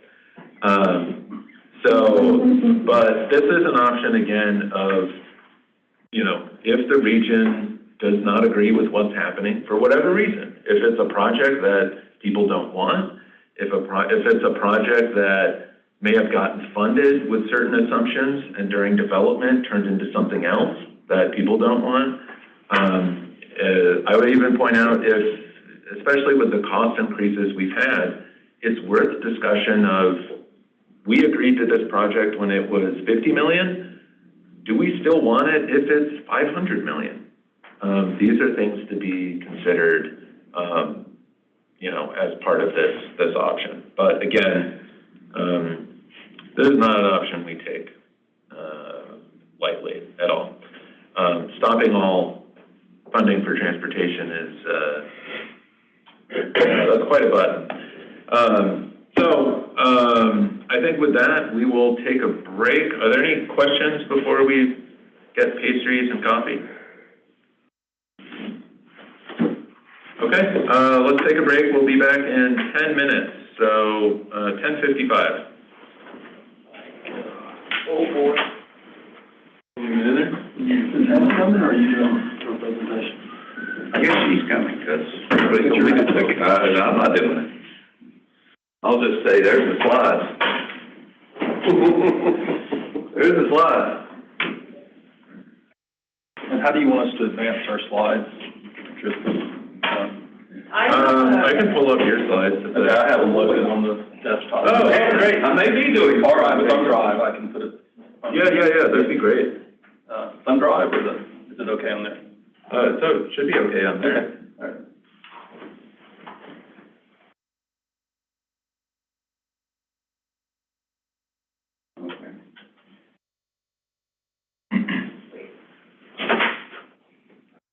Yeah. I think I need to come first.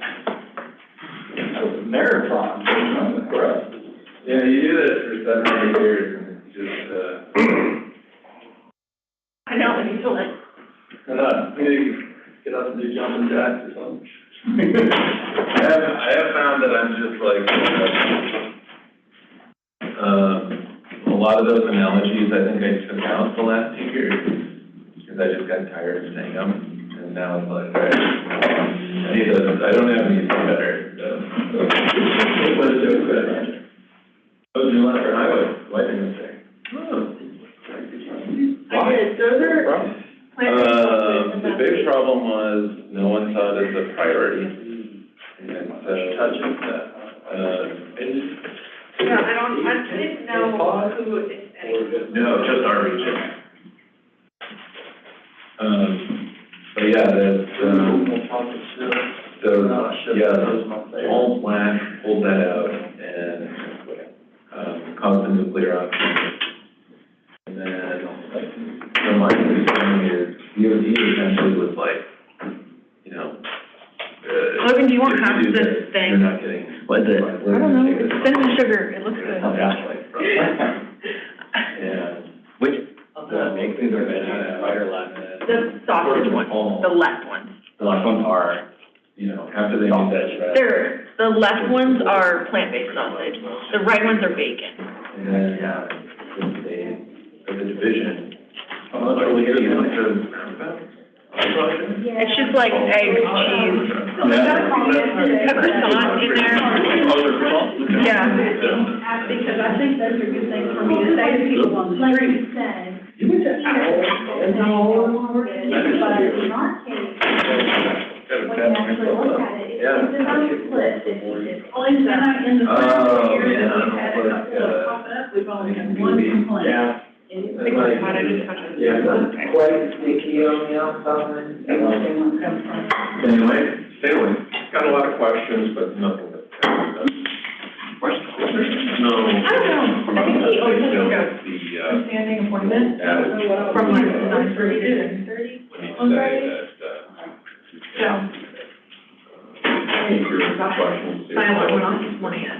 Hannah's on, so I'm getting, she called me, so I guess she was gonna keep it up. She was having problems getting on. Yeah, there she is. I was like, Have to get it now. yeah, I didn't want to do it. Get everything, pull the house, I would have accused you of doing that intentionally. Yeah, sure, you can't get on. Yeah. You say technology rebels, you say. How many of these have you locked into?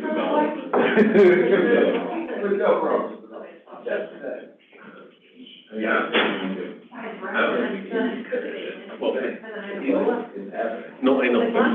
My philosophy is two. One is, people get ahead, know loopholes in the rules. How do they, so those loopholes are there for a reason. So, use the other side. And the rest of it, I've got my card as well. I've been in and out this whole week. Are you new to your role? I've been there a year and a half. With the region, they go. Right. Yeah, I'd love to have those additional questions, because I think that's the thing that you've got to bring to people's attention. So I was doing some research last night and the night before, and I got to looking at it from the point of view of, you're asking me to take away people's rights. Sure, yeah, it's a big deal. It's a freedom. Yeah, I mean, I should be able. and that's what regulations are, and, you know, there's a case to be made when to regulate, but there's also a case to be made when not to. And that's why we felt pretty strongly before we went down the path of adding any of these regulations to ask people. So, yeah, I definitely will send that to you, and I think it makes the conversation a lot easier to be able to see what our constituents are saying, not just the one phone call that we get, or the email that we get every single week. Well, my planner told me he's only had one complaint in 3 years. Real complaint. He had people come in and say, I don't want these next to me, why aren't you doing something about it? But then the other flip side of that is, okay, so you want us to make an ordinance that says, so Woodford has really, we feel like they've stepped across the line and made some things that are not legal. Of course, Ash will try to do that too. And from my point of view, it's also. I'm basically saying, I want to know what the law says. Yeah. And then I still want to do that. I just feel like.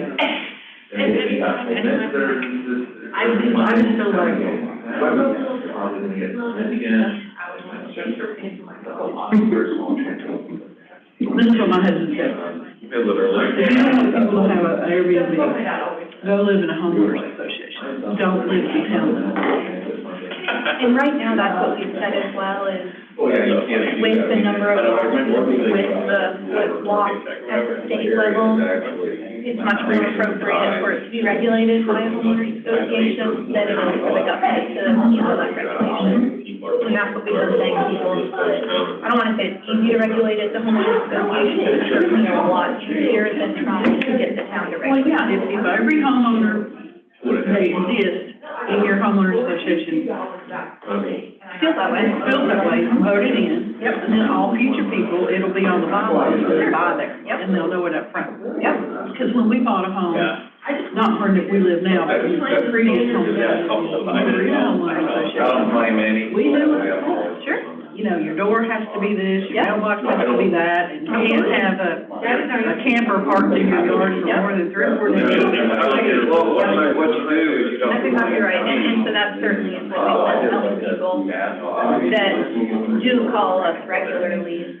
You know, you should speak with your neighbors, and then ultimately, at this point, you should go to your homeowners association. Because most of the people that are calling and complaining live in neighborhoods with homeowners associations. I got mine, oh, you want me to stay? But, you know, they're the one person that feels that way. It's like, well, if your neighborhood does not agree with you, Oh, yeah, federal law. maybe you shouldn't be in the neighborhood. You should find a neighborhood that does agree with your beliefs and your mentality. Yeah, our planning board chair. My man's got to get their money. The planning board. Well, I blame all my stuff, but at every single meeting, no matter what, that's what he charges.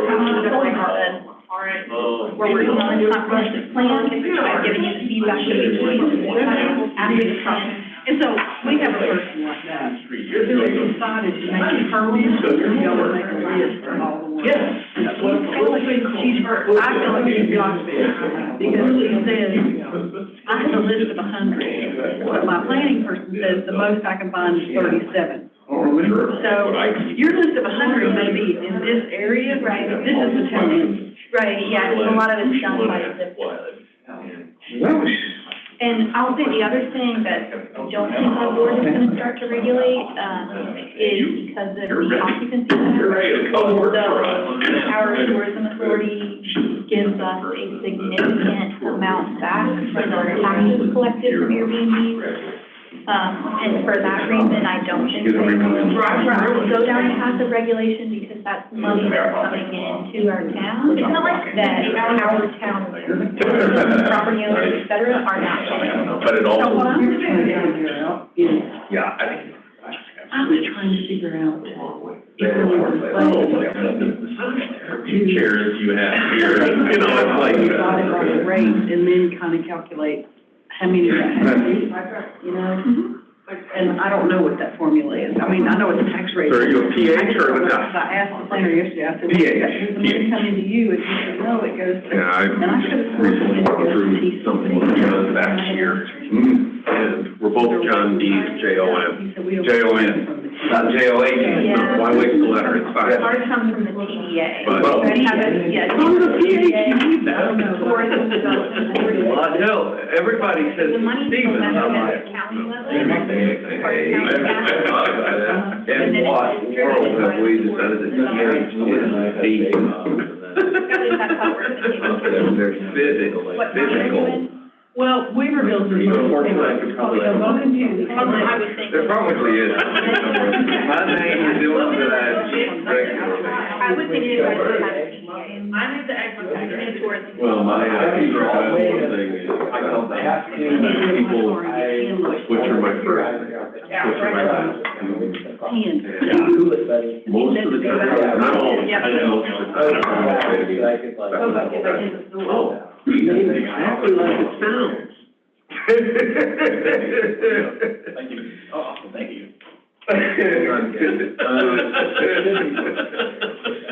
And it's like, so why don't people spell it wrong all the time?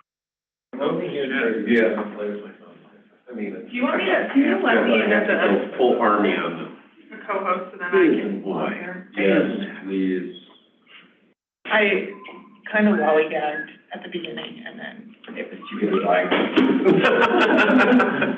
Probably is too. That'd be good, because I saw some chat things pop up in Polk County.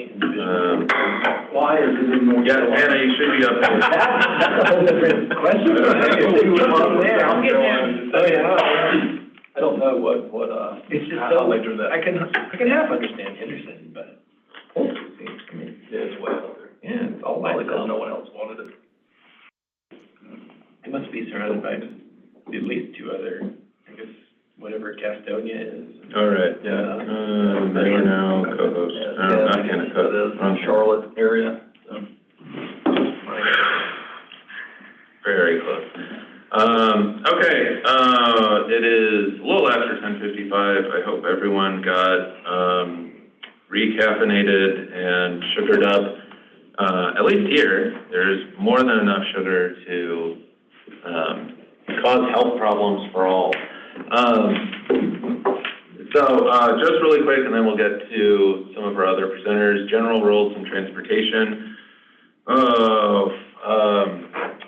Planning and implementation, just to mainly note that as we get closer to implementation, planning plays less and less of a role, but don't have planners use heavy machinery. A lot of our major planning partners, NCDOT, Federal Highways, Federal Transit. I think it's important to understand a little bit, especially about NCDOT. NCDOT is primarily overseen by the Transportation Secretary and the NC Board of Transportation.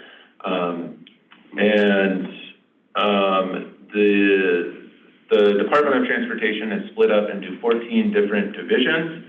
Just to note, not districts. There are districts within the divisions, but 14 administrative divisions.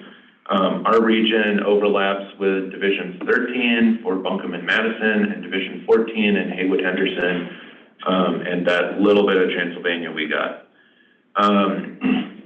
One of the most important facts with NCDOT is it maintains over 80,000 miles of road, paved and unpaved. It is the second largest state system in the U.S. behind Texas. The main reason for that is that we do not have county roads in North Carolina. There are municipal roads, there are private roads, and then there is an absolute ton of state roads. A lot of this happened after the Great Depression. The state took over the county systems. If you want to read a fascinating book on that, Paving Tobacco Road, wonderful weekend. Head to the beach with Paving Tobacco Road. You'll have a great time. Mainly because of the beach, but it's a good book. Also, in terms of how we work with them, there's a lot of different divisions within NCDOT. They help provide planning assistance. And so we do work a lot with the Transportation Planning Division, as well as the Integrated Mobility Division, which oversees a lot of bike, ped, and transit, as well as rail items. DOT is responsible for implementing most of the projects that we discuss at the MPO. We do have a number of locally administered projects, but NCDOT even administers some of those. And divisions play a pretty significant role in SPOT, i.e. prioritization. So divisions submit projects, and they also provide local input points. So they help prioritize what projects get funded. Federal highways, they provide planning guidance and resources. They administer what's called the MPO certification review. That's something that happens every 5 years between federal highways and federal transit, and they basically say whether or not we're doing our job. There's, within a certification review, there's usually items of how we can improve. We had a couple of items on to improve from our last certification review, including enhancing our environmental justice analysis, as well as updating our what's called our ITS or Intelligent Traffic Systems Plan for the region. Those were kind of the two big ones. But we also got highlighted as having one of the better congestion management processes in the country. So we got kudos for that. And now evidently we're supposed to do peer reviews. Poor us. We had to go to Oregon and hang out there for a week. And also they're a non-voting member of our board.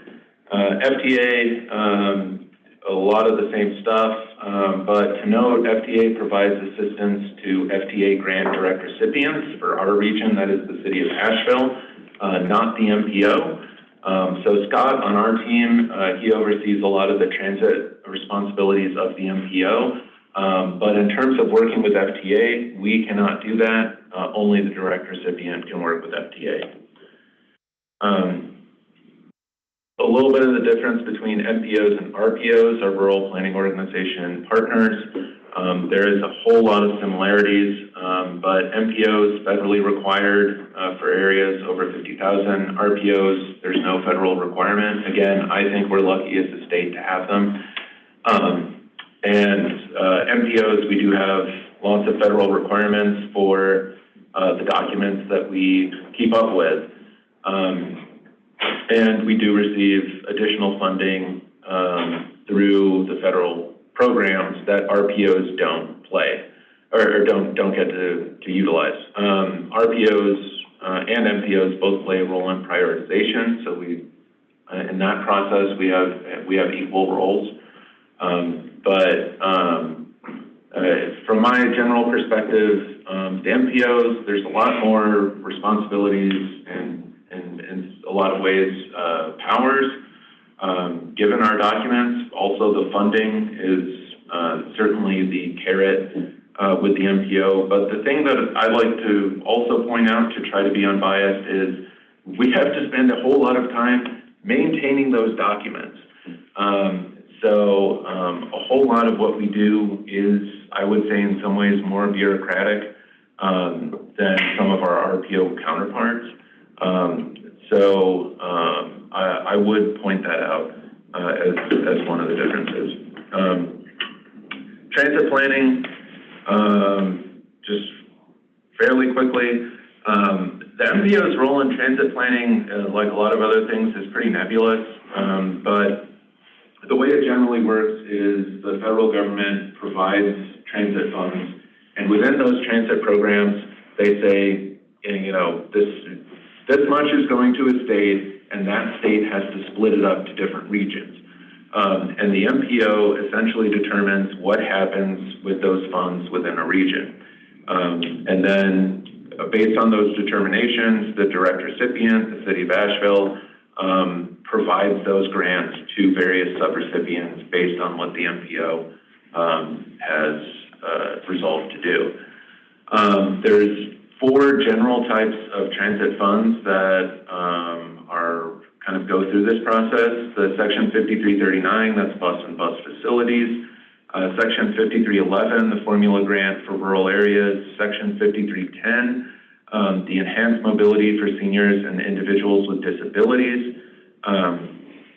And Section 537, this is the big one, that's the urbanized area formula grant.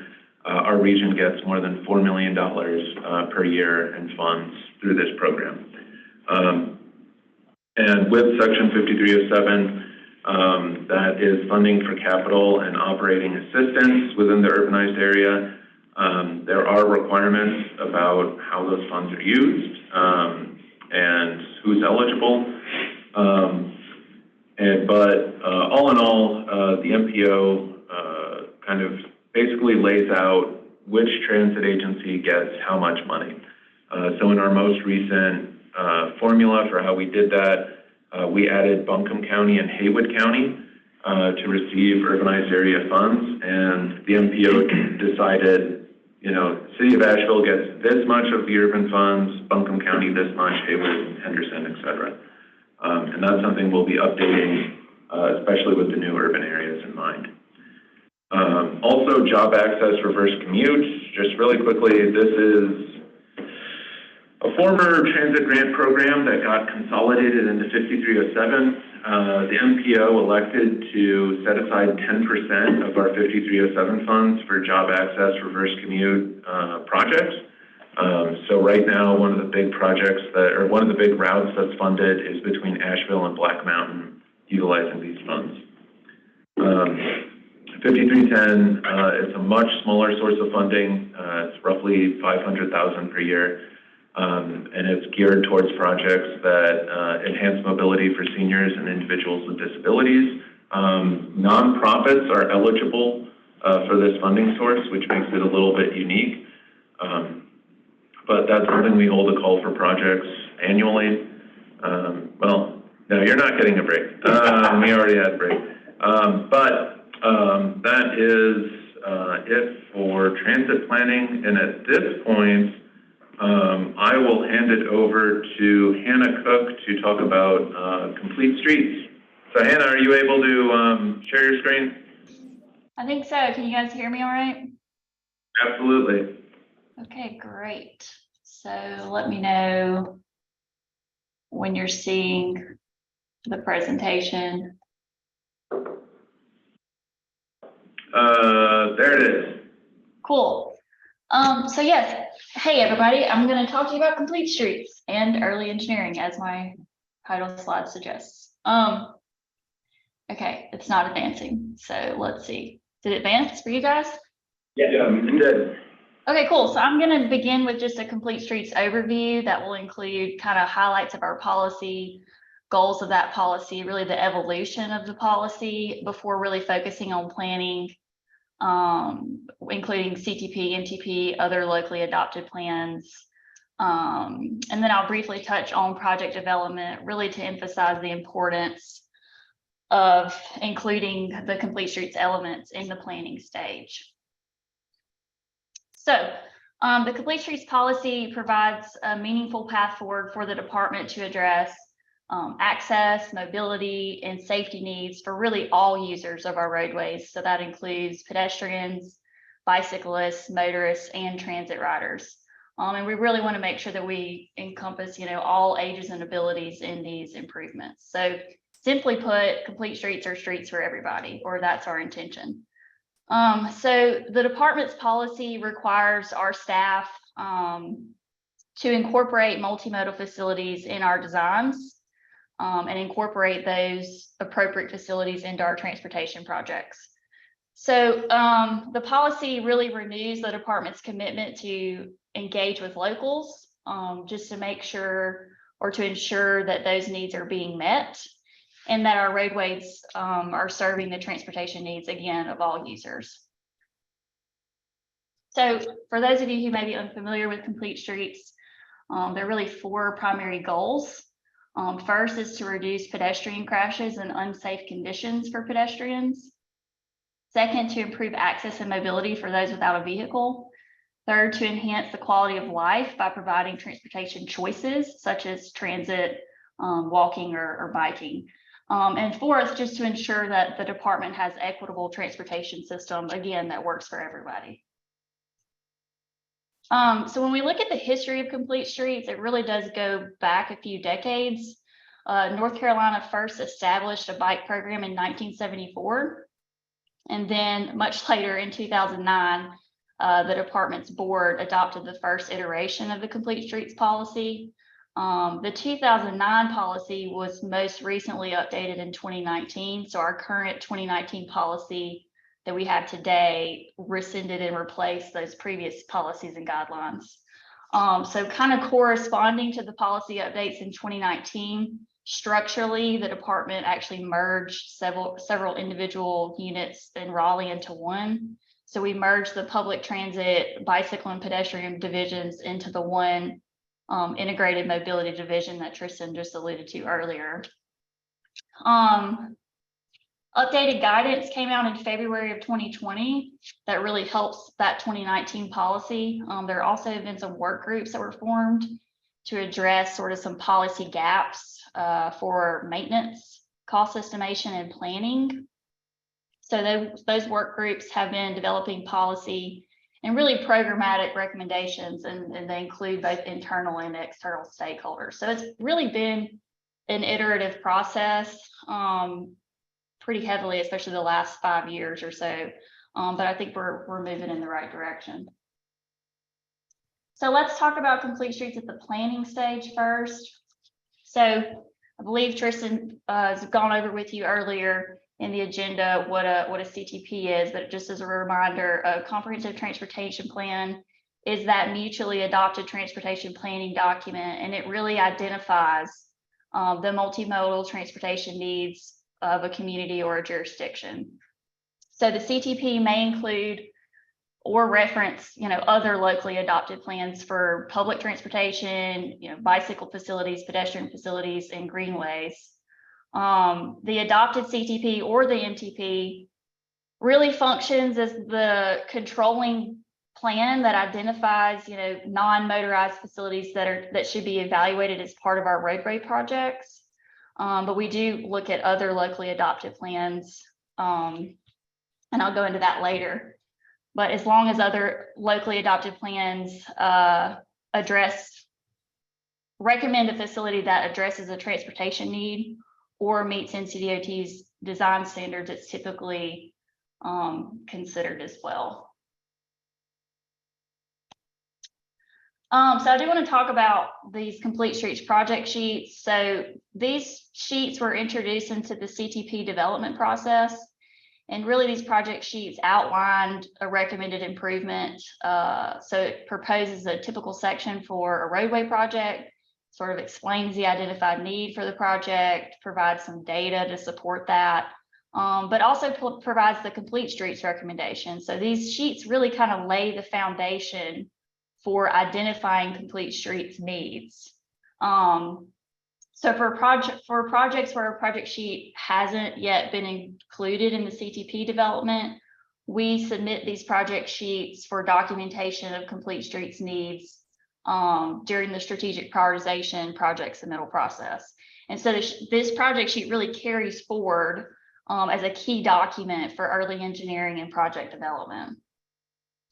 Did want to mention too, these project sheets will also capture any exceptions to the Complete Streets policy. So we really want to document any exceptions and reference the reason. So that could include, you know, unique site constraints. Pedestrians and bicyclists may be prohibited on a certain facility. For instance, our interstate facilities, we're not going to put a sidewalk on the interstate. That's illegal. Or there might be a lack of existing or planned, say, public transit service. So we're not going to put a bus shelter somewhere where there's no existing or planned transit service. So there are exceptions to the Complete Streets policy with, you know, within reason. But a team reviews any exceptions to the policy, and they have to be like approved by our review team. So we can't decide locally to kind of go against this policy without it being reviewed and approved. Okay, so express designs. Express designs are basically conceptual designs that are developed when projects are in preliminary planning stage. So usually we're developing 1 to 3 alternatives, and we really use these designs to develop cost estimates. So the construction estimates are based on an itemized quantities list for materials, and then the right-of-way and utility estimates are developed just based on the footprint of the project, essentially. But it's critical to include the Complete Streets elements in these conceptual designs. They really ensure that the department is utilizing a reasonable cost estimate for the project. And it also helps, you know, limit the extent of future cost increases that could lead to project delays or project being unfunded. So the department performs express designs for highway projects, projects that are being considered through either strategic prioritization, but also we'll perform these on STIP projects sometimes as well. Okay, so let's talk about Complete Streets at the project development stage. So when the new policy came out in 2019, implementation of that policy was a bit inconsistent across the state, and really because it just lacked adequate guidance to ensure its success. So about this time last year, NCDOT's Integrated Mobility Division released some updated guidance and resources to really support implementation of the 2019 Complete Streets policy. So we'll say the materials provided a little bit more clarity, but most importantly, they kind of streamlined the project evaluation process and improved the standards for considering and integrating these elements into our projects. So what you're seeing on the screen here is like essentially an overview of the project evaluation process. So this process is used during project development to help our project managers select what multimodal facilities to include in a highway project design. And what I want to point out is what I've got this red square drawn around is that this process really begins with screening those adopted local plans and CTPs before we move through the process. So we really screen those planning documents. Then a project manager will determine the transportation need, then select a facility type, do an impact assessment, which includes, you know, a cost assessment and like physical impacts of the additional width before moving to final analysis. But again, it begins with screening the locally adopted plan. So it's super important to identify the needs in the plan before a project is ever even funded and design begins. So that's really all I had. I would encourage anyone that's unfamiliar with the policy to visit the Complete Streets Connect site. There's a lot of supporting documents that you can peruse. I believe this link is available to the public, so lots more there. But are you taking questions first? We're kind of running through this. We're running, but any and all questions are A-okay. So the more questions, the merrier. Okay, cool. Anybody? Hannah, are you in the Asheville office or the Raleigh? I'm in the Asheville office, Division 13. Our office is downtown on Orange Street. Okay. Thank you. And we cover, 7 counties, but we cover Buncombe and Madison. So we're actually in the MPO for the urban parts of Madison and Buncombe, and the RPO for the rural parts of Madison and Buncombe. So those counties are partially in the MPO and partially in the Land to Sky RPO, but fully within Division 13. Hannah, this is Daniel. Oh, go I don't ahead, think I Daniel. heard it mentioned in your slides, but can you maybe very briefly explain how Complete Streets relates to funding?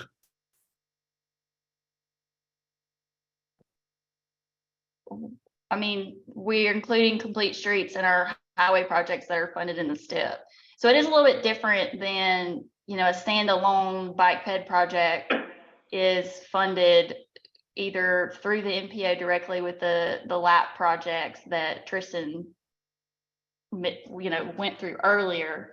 But those bike ped facilities or transit facilities could also be funded as a highway project and is absorbed in the STIP as part of the highway program. So the funding source is different depending on whether it's standalone or sort of an incidental to a larger highway project. I don't know if you have an answer in mind and you want me to be more specific, but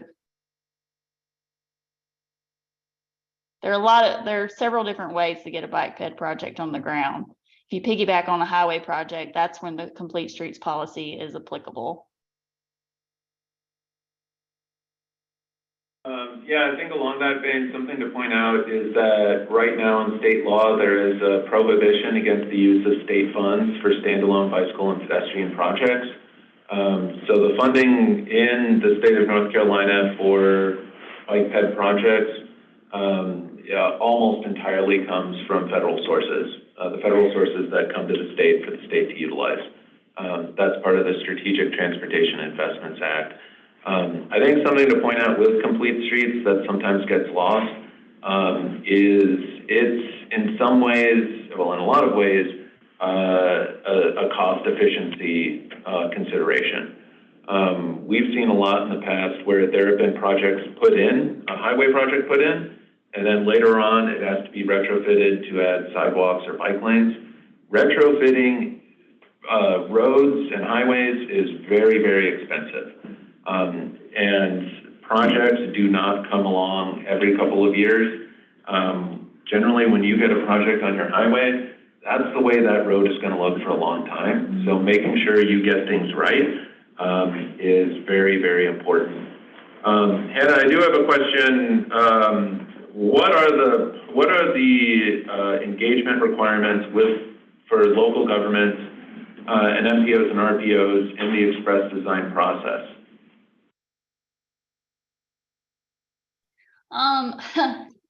Honestly, it's sort of hit or miss. How it works is the feasibility studies unit in Raleigh will assign these to firms. When they set up the scoping with the division staff, some of them will automatically include the MPO or RPO staff to attend those scoping meetings. I try to kind of make sure you guys are on there. We don't typically include anybody but staff at those, and it may not even just be MPO RPO staff. It could be like city staff or county staff as well. But essentially we try to make sure you guys are included in the scoping of those. A lot of them were like completed without even the division being included in the scoping. They were just generating them based off of like the spot or the prioritization description, but we've really tried to like move away from that and make sure you guys are at the table for scoping and express designs, and really relying on staff at division, myself, and you guys at the MPO RPOs to know what's in those planning documents and make sure that they're included when we scope the express designs. And another question that I know you have the answer to, and well, I know the answer, but what are the constraints for NCDOT when it comes to determining what projects get an express design? Is it constrained to projects within plans, or is it more open-ended for anything to get an express design? So I think the express design like initiative began as more of a prioritization tool for us to really do basically miniature feasibility studies for projects that are new ideas that are going to be coming up to be considered in prioritization. But with everything that's happened over the past, 3 to 5 years with the STIP program being so unstable, we've had to sort of drop that and utilize the express designs to work on current STIP projects to make sure we had healthy project schedules for our current STIP projects. My hope is that as we enter into P7 or leading up to P8, that we will be able to like reclaim our express designs and use them as more of a planning resource for vetting new projects that are in the MTP that haven't gone through prioritization or that we intend to put through prioritization. Right now, a lot of those resources have been used, unfortunately, on STIP projects that were already in the program, but preliminary engineering hadn't actually begun, or it had begun and had been put on hold so long that it needed to be dusted off. So unfortunately, that happens when you're trying to manage a program that for the most part doesn't have a healthy cost estimates for projects like across the board. Thank you, Hannah. Any other questions for Hannah? Where does the Safe Routes to School program fit in with Complete the Streets?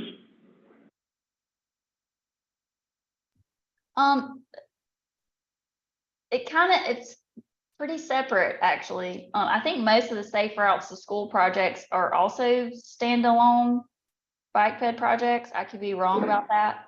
We don't do, well, this is a lie, because only recently, we recently started doing these express designs on standalone bike ped projects. Historically, over the past however many years we've been doing them, I think 4 or 5 years, we've only done them on highway projects.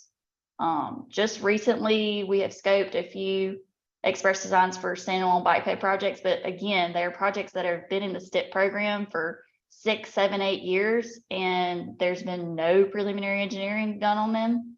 So we are doing these express designs. Again, we're getting like 10 or 15% complete plans just to have a better cost estimate for the STIP program. But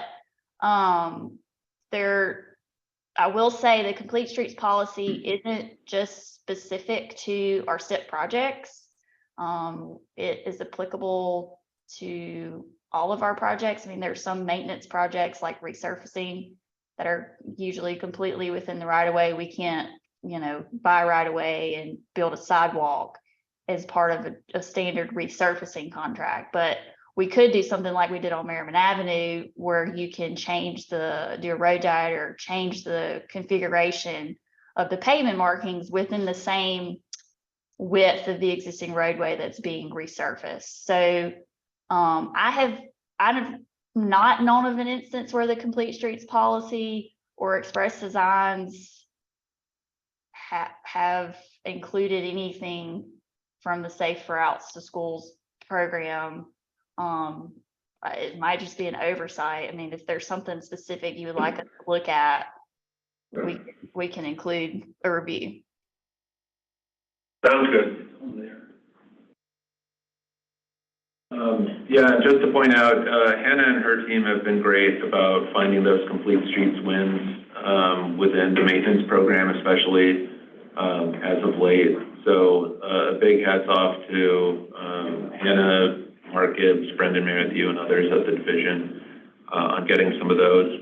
And just to point out, the Complete Streets policy continues to evolve. There are some work groups around the state looking at things like how to integrate it into project development. Maintenance is certainly a big issue. As of right now, I don't believe the state maintains any sidewalks or greenways, with some very, very small exceptions.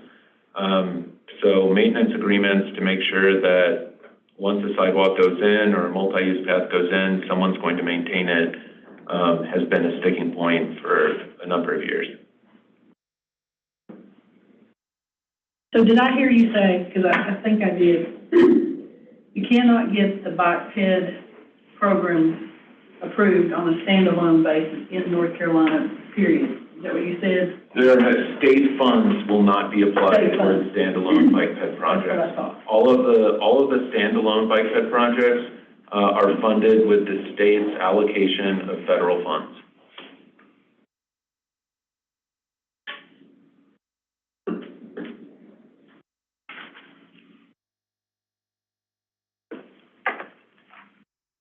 Okay, well, thank you very much, Hannah, per the usual.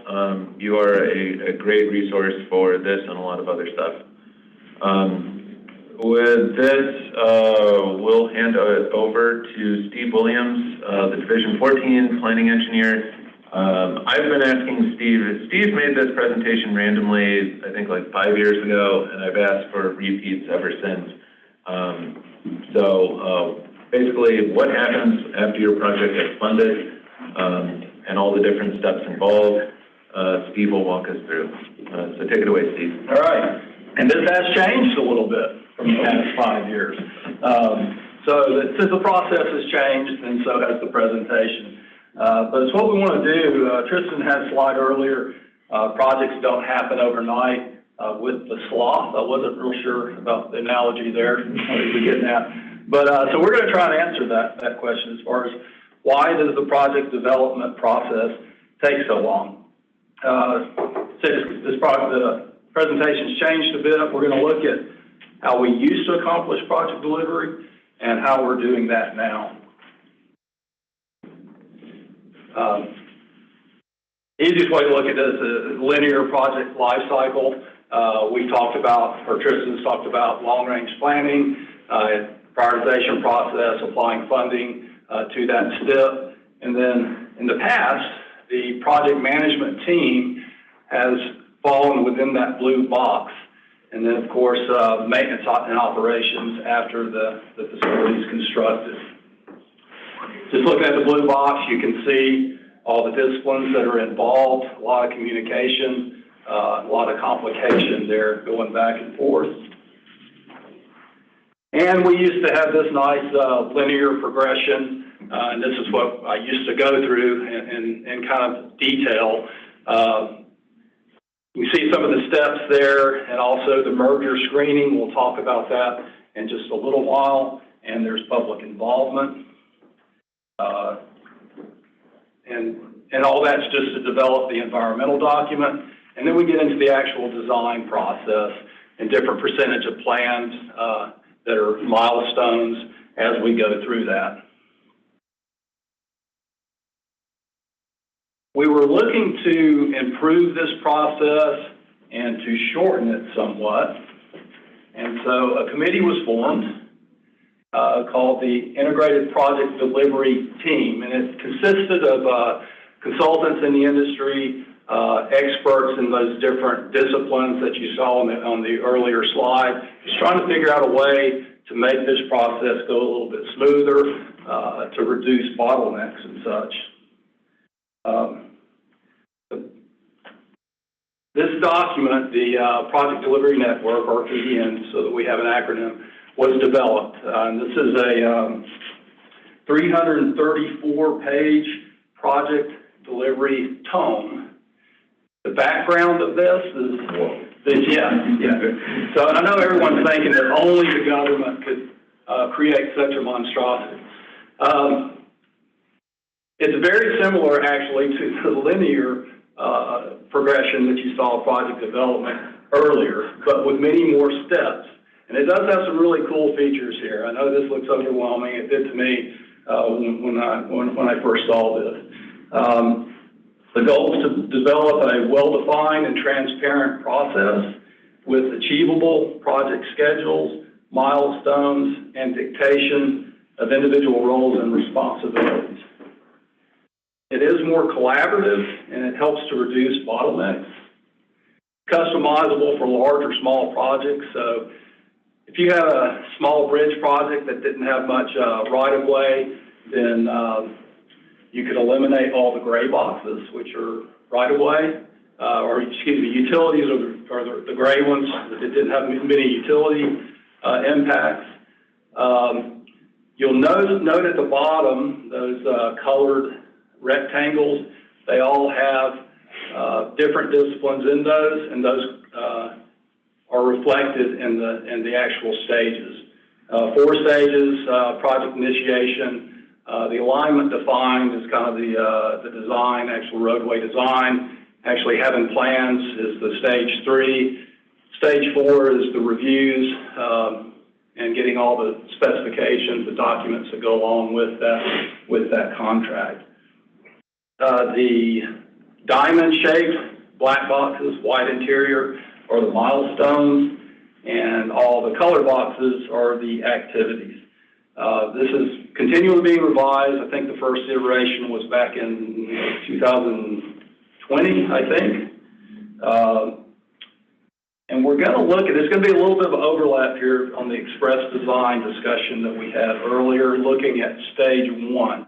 I know this kind of goes, the title of the presentation was, your project's in the STIP, now what? But we're backing up a little bit because, and this is at the request of different planning organizations. I know Tristan's a big fan of this, of having the planning organizations involved before the project ever gets into the STIP and in these express designs, and coming up with some sort of design prior to inclusion in the STIP.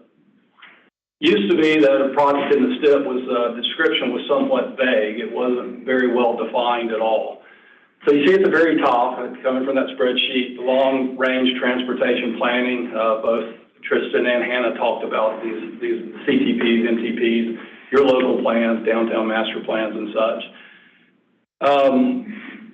And as Hannah said, the express design process, it was thrown together kind of quickly, and it has some bugs in it, but they're being worked out.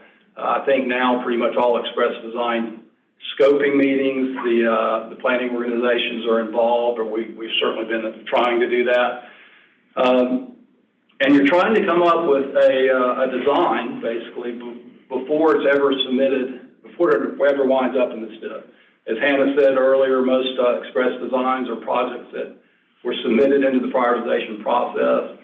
Moving forward, we hope to expand that out some, and just with some goals of clearly defining the scope, including those complete streets elements that Hannah mentioned, helping to define the impacts to right-of-way, businesses and such, environmental impacts, and coming up with better cost estimates. Steve, a quick question.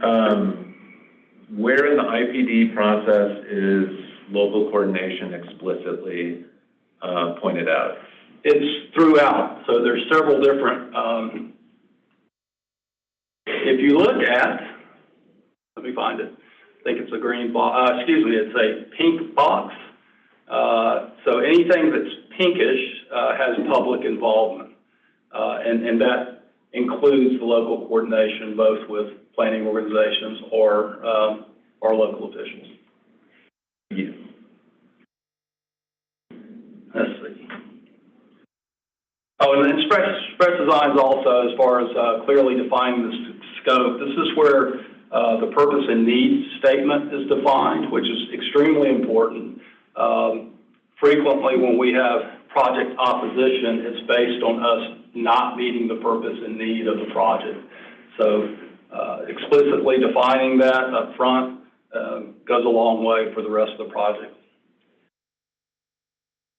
A few other things that make this a little less intimidating.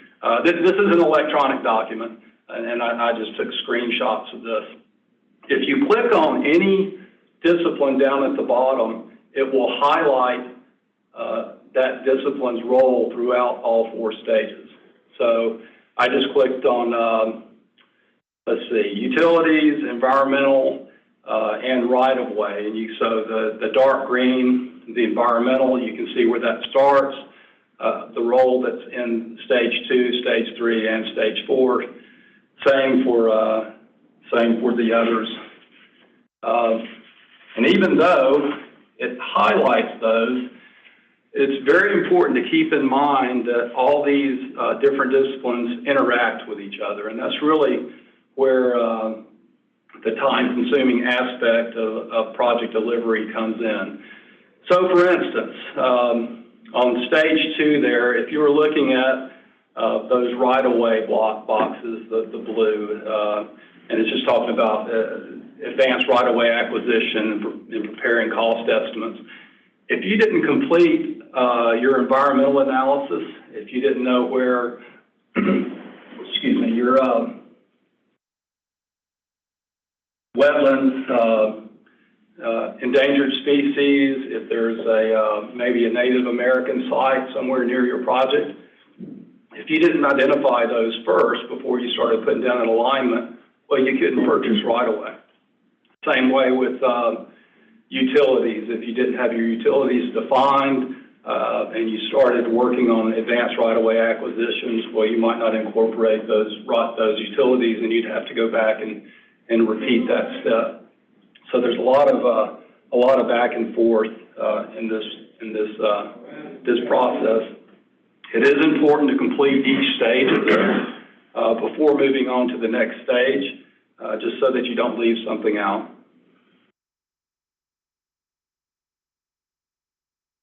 Another kind of cool feature of this, again, it's an electronic document. If you click on any of the activities, any of the activity boxes, it immediately takes you to pages in the document that define the task, your deliverables, and who's specifically involved in that particular activity. It also gives you, and there's several pages. I just put one page up here.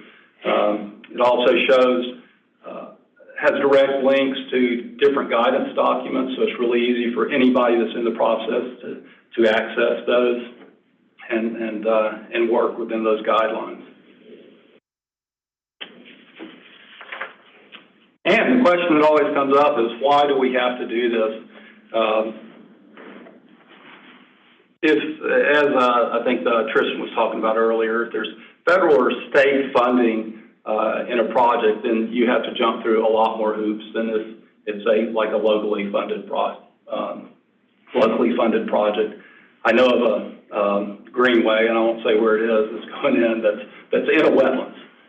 And there's no way that DOT could do that without mitigating the impacts to those wetlands. So you do have to jump through a lot of hoops. But we want to go through this process, detailed process, to deliver quality plans. That way we can have accurate bids if the contractor has bad plans, and as he's going along has to revise those plans, and of course that bid just goes out the window. So there's going to be a lot of supplemental agreements for more money. We want to deliver that intended project. As we've talked about, the multimodal aspects, all that's identified up front. We want to make sure that the vision for that project is what we deliver. Reduce construction cost overruns. That goes back to, if the plans are bad. I know we've had some projects where the geotech analysis, the underground analysis, was not very good. And we had retaining walls, and the retaining walls had to be redesigned while the project was being constructed. So huge cost overruns there. Minimize those. Minimize your construction time. Of course, if you're having to redesign while you're constructing, that's going to take considerably longer.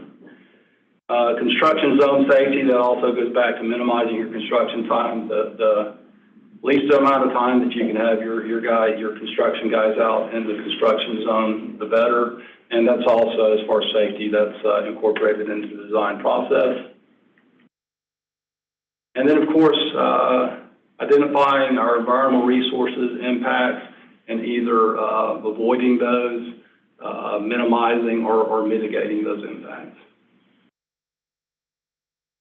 And then, as Tristan was talking about, it's becoming more and more important is our community involvement throughout the huge flow chart. There's multiple times for public involvement, both with elected local officials and the general public. And offering transparency.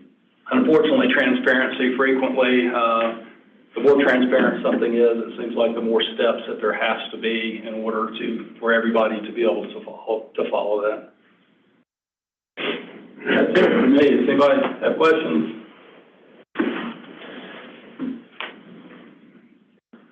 Yes, but I'm not gonna go through it right now. Okay. Okay, thank you, Steve, for the usual. We will go, we're running low on time, so very quickly, Daniel Sellers with the Transportation Planning Division, talk about the role of TPD and all of this. Daniel, can you share your screen? Okay, you don't want to run it? I will share my screen. That'd be great. Let's see. That work?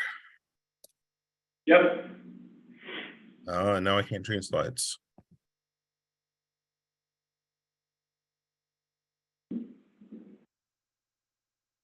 Okay, without notes. So I think I have you for the last hour of the meeting.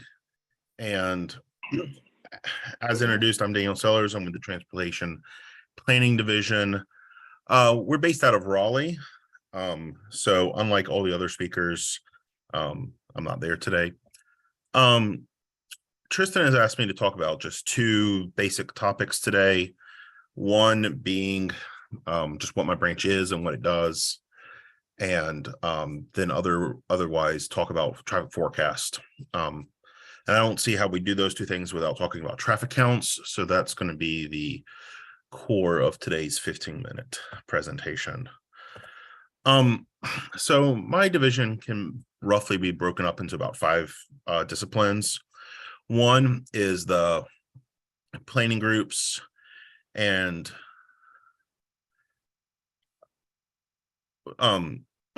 we're the ones, so we do a lot of the administrative work on the back end for MPOs and how they interact with DOT.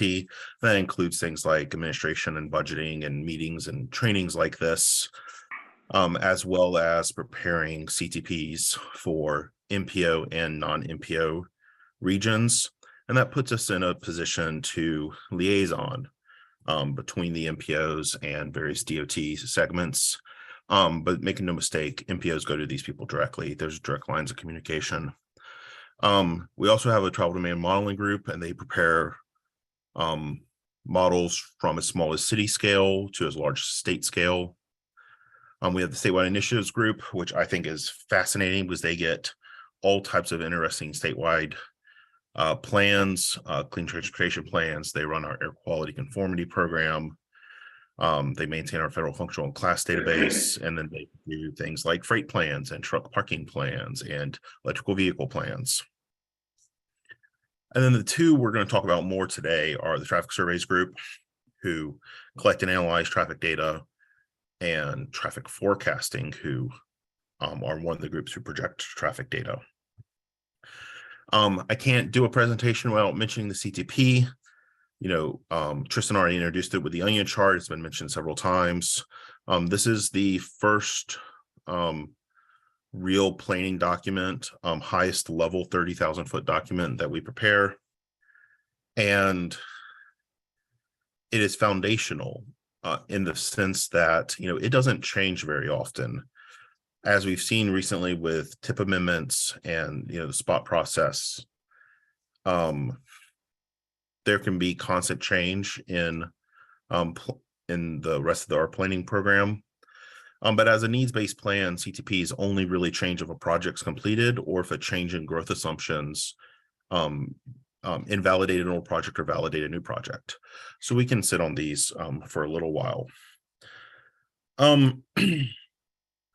So getting into the traffic data, I like to say that, if you're using some form of traffic data in the state of North Carolina, it was our branch who either collected it, analyzed it, or projected it. The first two happen with our traffic surveys group, and the projections can happen through various groups like the forecasting group, modeling, CTPs, and MTPs. And it's really these seasonal factors and the ADT that I'm going to talk about now. Now, I think this is the only new acronym I'm introducing. You've already been bombarded by many, so thankfully I went last. But annual average daily traffic. This is akin to what would happen if you went out and collected traffic data 24/7, 365, add them all up for a year and divide it by 365 to get you down to a daily average. And we collect this statewide and we publish the data annually in the fall of the year after the data is collected. So we just released 2021 data in the fall of 2022. This data is collected at 44,000 locations on a continuous may be the wrong word, but on a regular basis, with interstates, US and NC routes being counted every year, SR routes and urban areas being collected every other year. And for reference, Asheville urban area is collected during even years. And of course, there are MPOs that are on odd years. And this brings us to a important point difference between data and statistics. Data is an individual fact or piece of information, while a statistic is something that represents or speaks to a piece of data or a group of data. And so since data can never be 100% accurate, statistics can never be 100% accurate. But for pretty much anywhere else at DOT, we're always dealing with some sort of statistic because the raw data isn't as useful. A single traffic count is a piece of data. But we only go out and count for 24 hours or 48 hours. And so what we use is this ADT statistic. And there's a little mathematical model that helps us relate the two. And of course, never 100% accurate. I think I've already said that, but it's worth reinforcing. And this model is what we call our seasonal factors. This is where we get lots of questions. So need to speak to it. It's not as complicated as people make it out to be. It's just a qualified relationship between the count and an ADT. For example, more people go to the beach during the summer, I'm told. So if we did a count during the summer, we would have to factor it down using a factor that's less than 1 to get back to average. Or if we counted in the winter, we would want to scale that up to get back to average. So it's kind of a regression towards mean type of relationship. And each station, those 44,000 stations we have throughout the state, is assigned to one group based on how well its seasonal pattern matches the 100 locations we are fortunate enough to have continuous count equipment. Ideally, of course, we would want more places that we could count continuously, but that's very expensive. And these groups, some of these groups are, say, summer peaking groups. Some of them are winter peaking groups. Some have 2 peaks. Asheville is one of the ones that has 3 peaks because you'll have that extra fall leaf season in the middle. And in all, we have over 20 groups. Half of them are for interstates and half of them are for other roads. And in general, the more urbanized an area is, the less seasonal its traffic is. The least seasonal group for urban areas, barely fluctuates more than, say, 3% up or down from its mean. So very stable throughout the year. There is a question on how I don't think these seasonal groups have been updated since I started working here. But we actually had a plan and a program to update these back in 2019, where we were going to redo extra counts in every county in order to reestablish the pattern match to the groups. And we were going to do 20 counties a year for 5 years and therefore cover all 100 counties. And then 1 year into it, COVID hit and traffic patterns went to hell. And we've been waiting. And that project was paused. My understanding is now that traffic has returned to normal, we will be starting this back up again. And just an aside that came to mind is this is also used in prioritization, that they use these ATR groups, these seasonal groups, to prioritize, projects that are harder to see if you're only looking at the averages. All right, so that's major topic number 1 out of the way. The other one, our traffic forecast.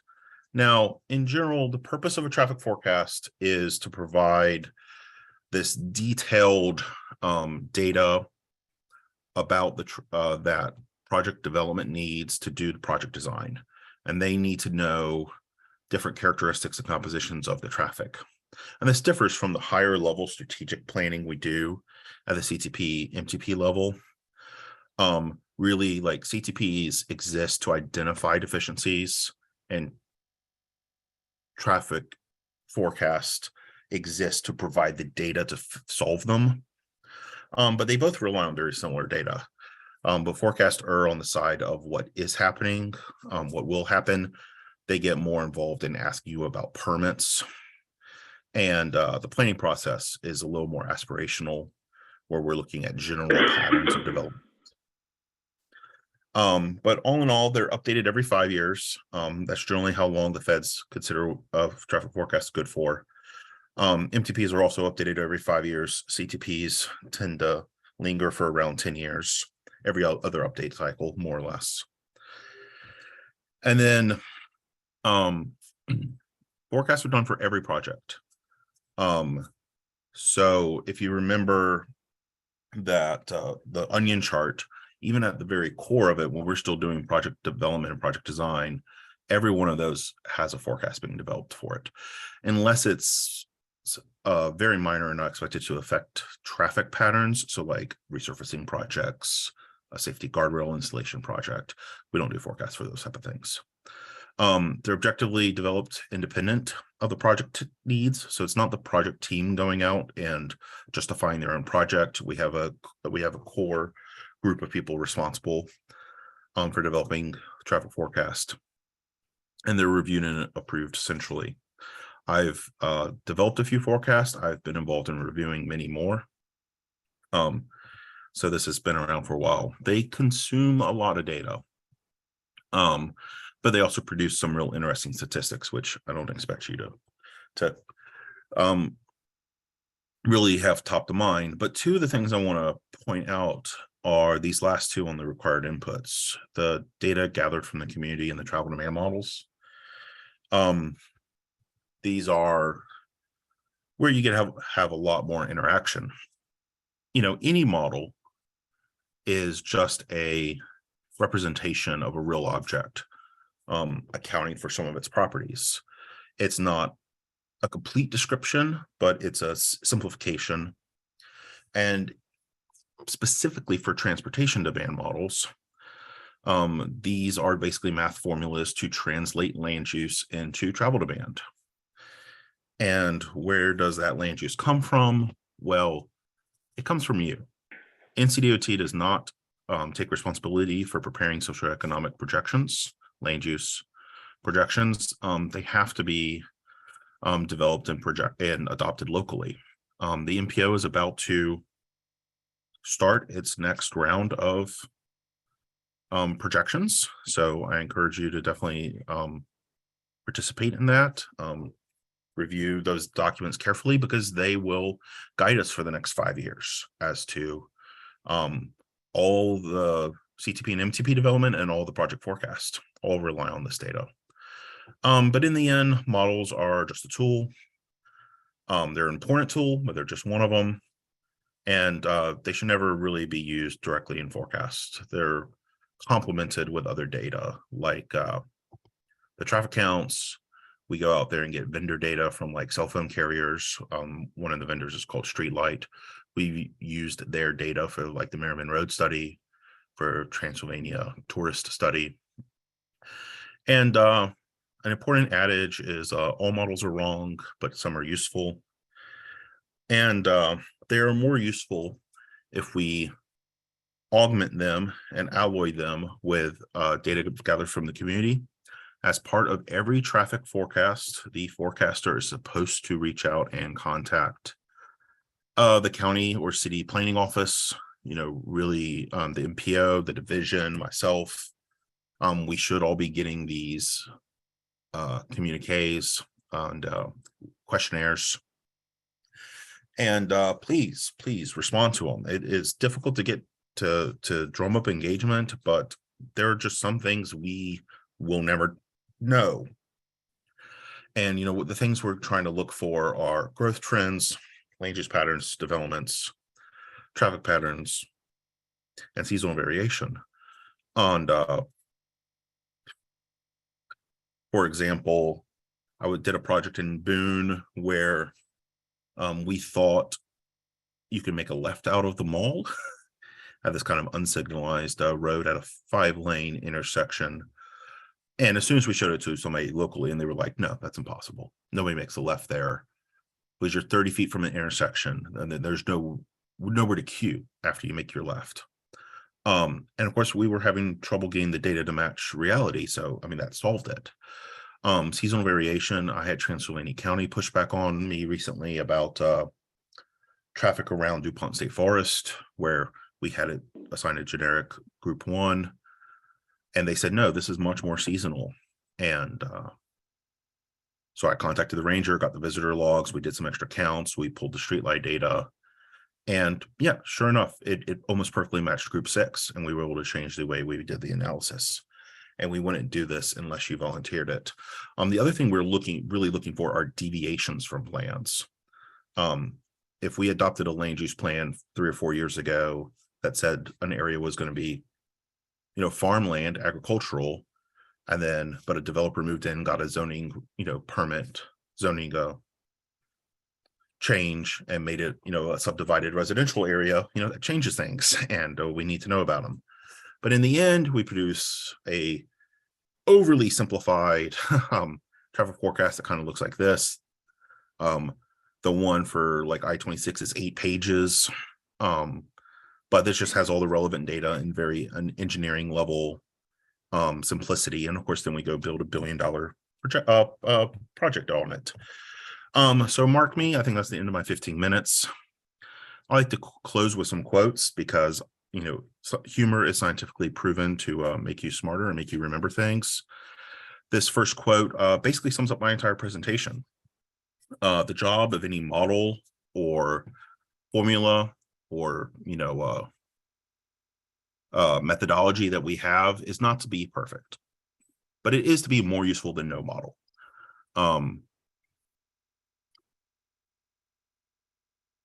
Richard Feynman here, Nobel Prize winner, he used the source of the earlier quote, no models are perfect. But here he's highlighting the importance of guessing and consequences. Nobody can really know the future. And we're going to take a guess at what it is, but the important part is that we take the consequences of those guesses seriously. 2023 is the year of Sanderson, and here he's highlighting the limitations of systems. Engineers love limitations. It allows us to ask much better questions, not what more can we do with this project, but how can we do one thing much better? And for example, in your own travel demand model, Tristan and I have had multiple conversations over the last year about integrating Airbnb short-term rentals into the model. And if we didn't know the limit of the current visitation submodel, hotel model, we wouldn't know if adding more would be a duplication or a double count. But by knowing the limit, we know where we can grow and change. And then I have two quotes here about doubt. That's not to seed fear, but to raise the importance of questions. I think y'all have been really good today about asking questions, and we teach our, kids to ask questions in school, and it should be the same in life. Everybody in my division should be, willing and enthusiastic about answering questions and exploring topics with you. And our goal is not to make this a giant black box. Engineers and governments can be known for that, but this is as cooperative and as open as we can make it. And then just finally, a quote from the Bard himself. We are not astrologers. We're not looking at the stars and the planets to try to, predict the future. We're basing as much as we can on facts, on zoning and land use and permits and development plans and where water and sewer is expected to be expanded. And, in a way, therefore, it's up to you and you get to build your future. And that's it. Are there any questions?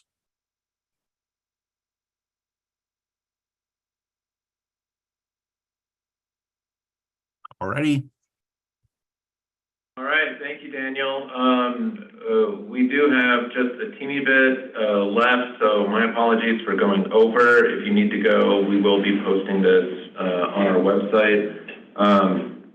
But just some quick trends and challenges to talk about. I will go through this as quickly as possible. One thing we get asked about a lot about are pandemic impacts. One of the key things there, working from home. We've seen an uptick in that, but in all honesty, our region's been seeing an uptick in that for a long time. In 2019, the Asheville urbanized area, the Asheville metro area, had the 6th highest share of people working from home in the country. In 2020, that we aren't 6th anymore because everyone else started doing it, but we did it before it was cool.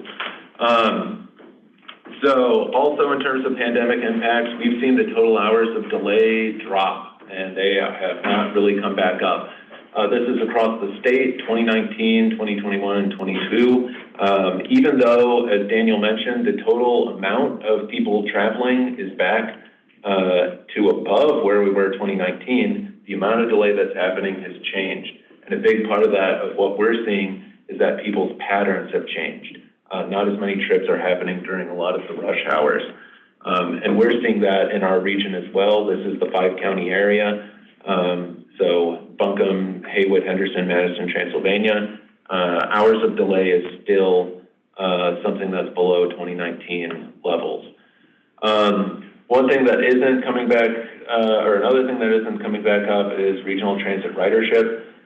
We've seen that decline in large part from the pandemic, but we were seeing a gradual decline before the pandemic. And that's not something just for the region. That's something that's happening nationwide.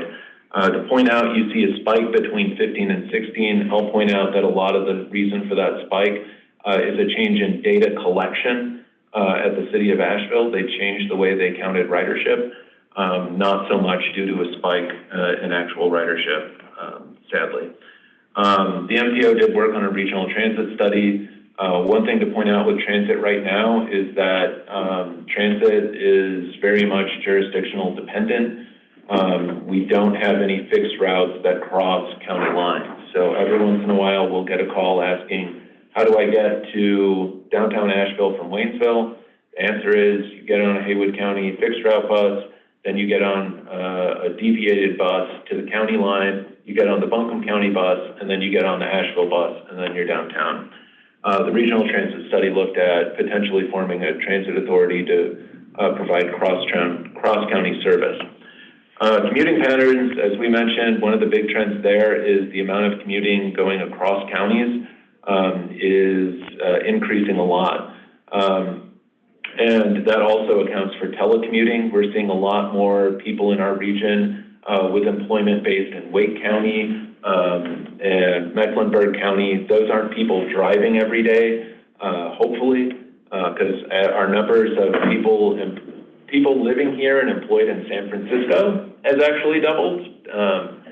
God willing, they are not commuting. But to kind of look at the other aspect of that is there's an important workforce development story that's happening in our region. Buncombe County, very much kind of the workforce center, the employment center of the region. This is where we're seeing essentially Buncombe County workers and where they're coming from.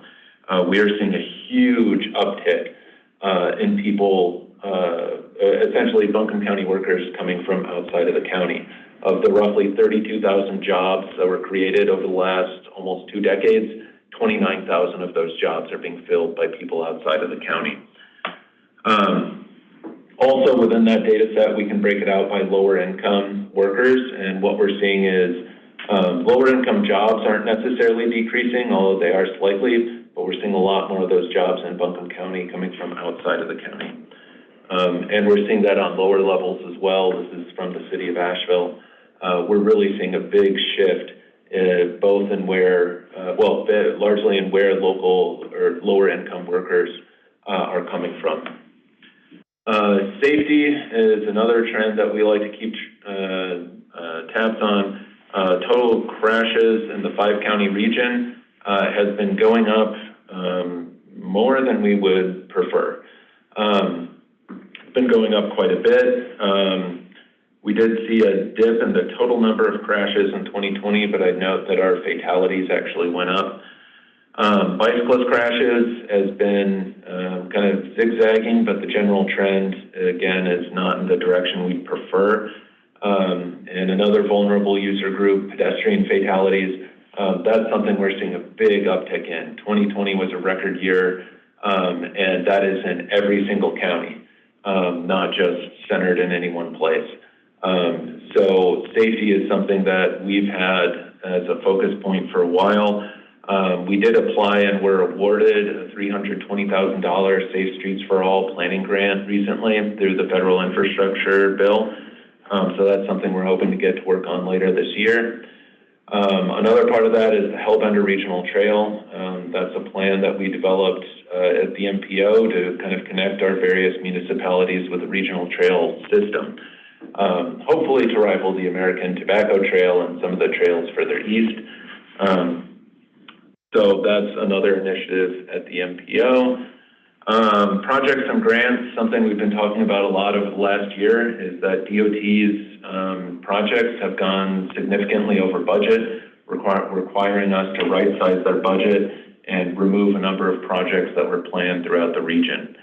That's something we're wrapping up later this year. This chart just kind of highlights the projects we're getting to keep and the amount of funding we're losing as part of this process. But with that, there's still a number of large projects that are set to get started in the next year or two. Russ Avenue in Haywood County, the North Main Street intersection is already underway. The I-26 connector that's been talked about since 1989, when I was 4 years old, is set to actually get underway next year. Riverside Drive, Mills Gap Road, NC 191 in Mills River, and US 64 in Laurel Park and Hendersonville, set to get started soon. And as we mentioned, locally administered projects, $70 million in projects coming over the next 5 years. Acosta Trail is the largest. That's getting almost $18 million in MPO funds. Woodfin Greenways, more than $13 million. Cox Avenue, 9.7. So we do have some big projects as well as a number of other projects across the region. And we continue to work on trying to take advantage of the federal infrastructure bill and all the many grant programs that have been made available through it. Again, I will be flooding inboxes as we get more information. Also to point out, a lot of what we talk about and what we hear about are concerns about growth and how growth is impacting things. It is happening all over the region. One thing that, or my 2 cents of advice, for some reason, I really think Kevin Costner needs to start collecting royalties from a lot of the community groups because I hear build it and they will come at far more meetings than one would ever think for a Kevin Costner quote. But the thing I would point out that we see is don't build it and they still come and we won't be ready for it. And that is something that we're dealing with more and more. Our region is expected to grow by essentially another Haywood, Henderson, and Madison County over the next 25 years. That is an enormous amount of growth. Wait, would you say that again? Say Would you say that again, Tristan? How much are you going to grow? How much are we going to grow? Yes. We're expected to grow by about 190,000 by 2045, which is roughly the equivalent of adding a new Henderson, Haywood, and Madison County to the region. So that is a whole lot of growth. And so one thing we do look at that Daniel mentioned in the MTP process is studying how much growth is coming and where that's likely to go. We looked at 3 different growth scenarios as part of our last plan update. And one thing, the scenario that our board chose was having a growth scenario that essentially focuses more growth in already established areas. So a lot of our downtowns, both in our cities as well as our towns, focusing more of the growth there. And what we found is if we were to go that route, we would likely see an increase in trips by walking, an increase in trips by biking, increase in walking to transit and transit use, and a decrease in overall vehicle miles traveled versus the baseline. So that's something that I think is often kind of hard for people to grasp of, you know, oh, this area is so busy already. One example I point out is that something we've seen in downtown Hendersonville specifically is if you look at where the majority of traffic on US 64 in downtown Hendersonville comes from, it's not coming from the immediate vicinity. It's coming from further down the road. Focusing, it's coming. So focusing traffic concerns on the immediate vicinity of traffic doesn't always help you. The growth and the impacts are going to come. And a big thing that we're seeing is the increase in home prices and how that's kind of changing the growth patterns of our region. Believe it or not, housing in Buncombe County was actually cheaper than the rest of the region not so long ago. Sometime around 2000, that started to shift a whole lot. And that's part of at least the hypothesis of why we're seeing more of those lower income workers start to change where their origins are. But across all of our region, anyway, we're still seeing home prices shoot up. And we're starting to see commute patterns from McDowell County, Yancey County, Rutherford, and Jackson going up in ways we haven't seen before. Just a couple of other things that we get asked about a lot. Emerging technologies, autonomous and connected vehicles. Aren't they going to fix everything? Anna says no. I think the jury's still out, I guess is the way I would put it. Sure, there's a lot of promising technology. I would note, especially in terms of safety, but there is a lot to be figured out before something like this happens. It's just, I can't emphasize it enough, a gargantuan amount of things that would have to get figured out to really get the benefits from that. Electric vehicles, we're seeing a big uptick in electric vehicle registration, and we're seeing a big uptick in funding for electric vehicle infrastructure. As was noted earlier, the other concern there is on the revenue side. Essentially, the way that roads are worn down is really based on vehicle weight. And so electric vehicles, they are heavy, and they are still wearing down roads. How do you account for that and make sure that the revenue sources are staying stable, especially when you still have a system largely reliant on gas tax revenues? Because as we've talked about, the purchasing power of the gas tax is going down and down and down. And that's why we're starting to see a lot more funding sources supplementing the gas tax, whether that's from the federal general fund or from other registration fees or even state sales tax. So the state of North Carolina had a committee that looked at potential funding alternatives, including the VMT or vehicle miles traveled tax. So that's something that will likely continue to be discussed. Rail, thing I like to say is our region used to have passenger rail back in the 1890s. We don't anymore. We should be able to figure it out. But there are, especially with the infrastructure bill, that is something with kind of a newer opportunity that's being looked at. We're hoping to get some updates from NCDOT. But getting passenger rail back, I think, would be great, if nothing else, for my trips to Raleigh.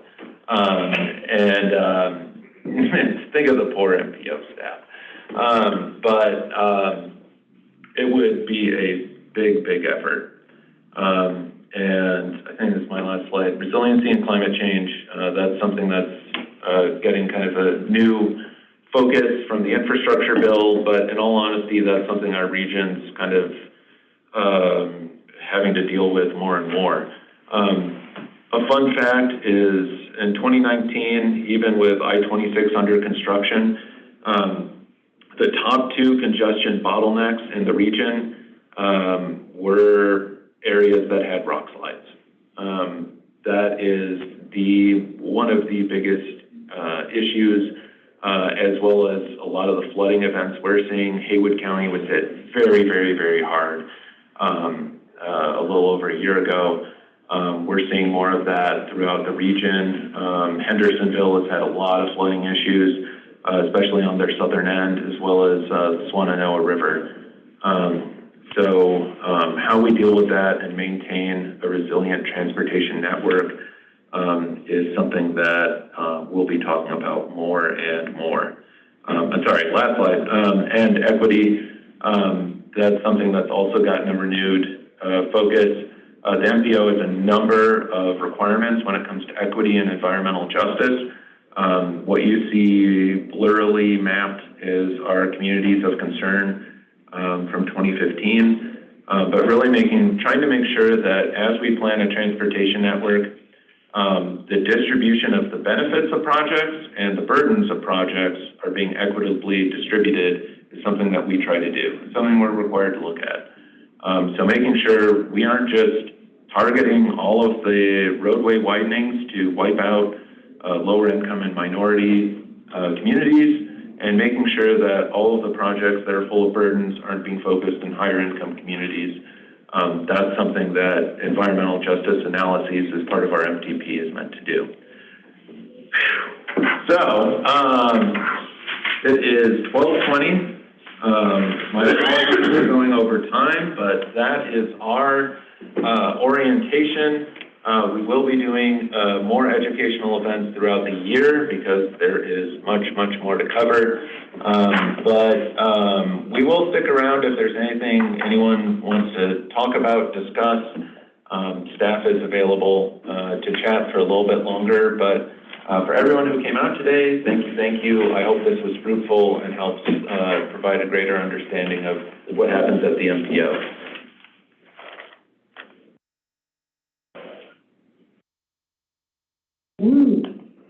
All right. Thank you, everybody. And we'll be posting this information soon.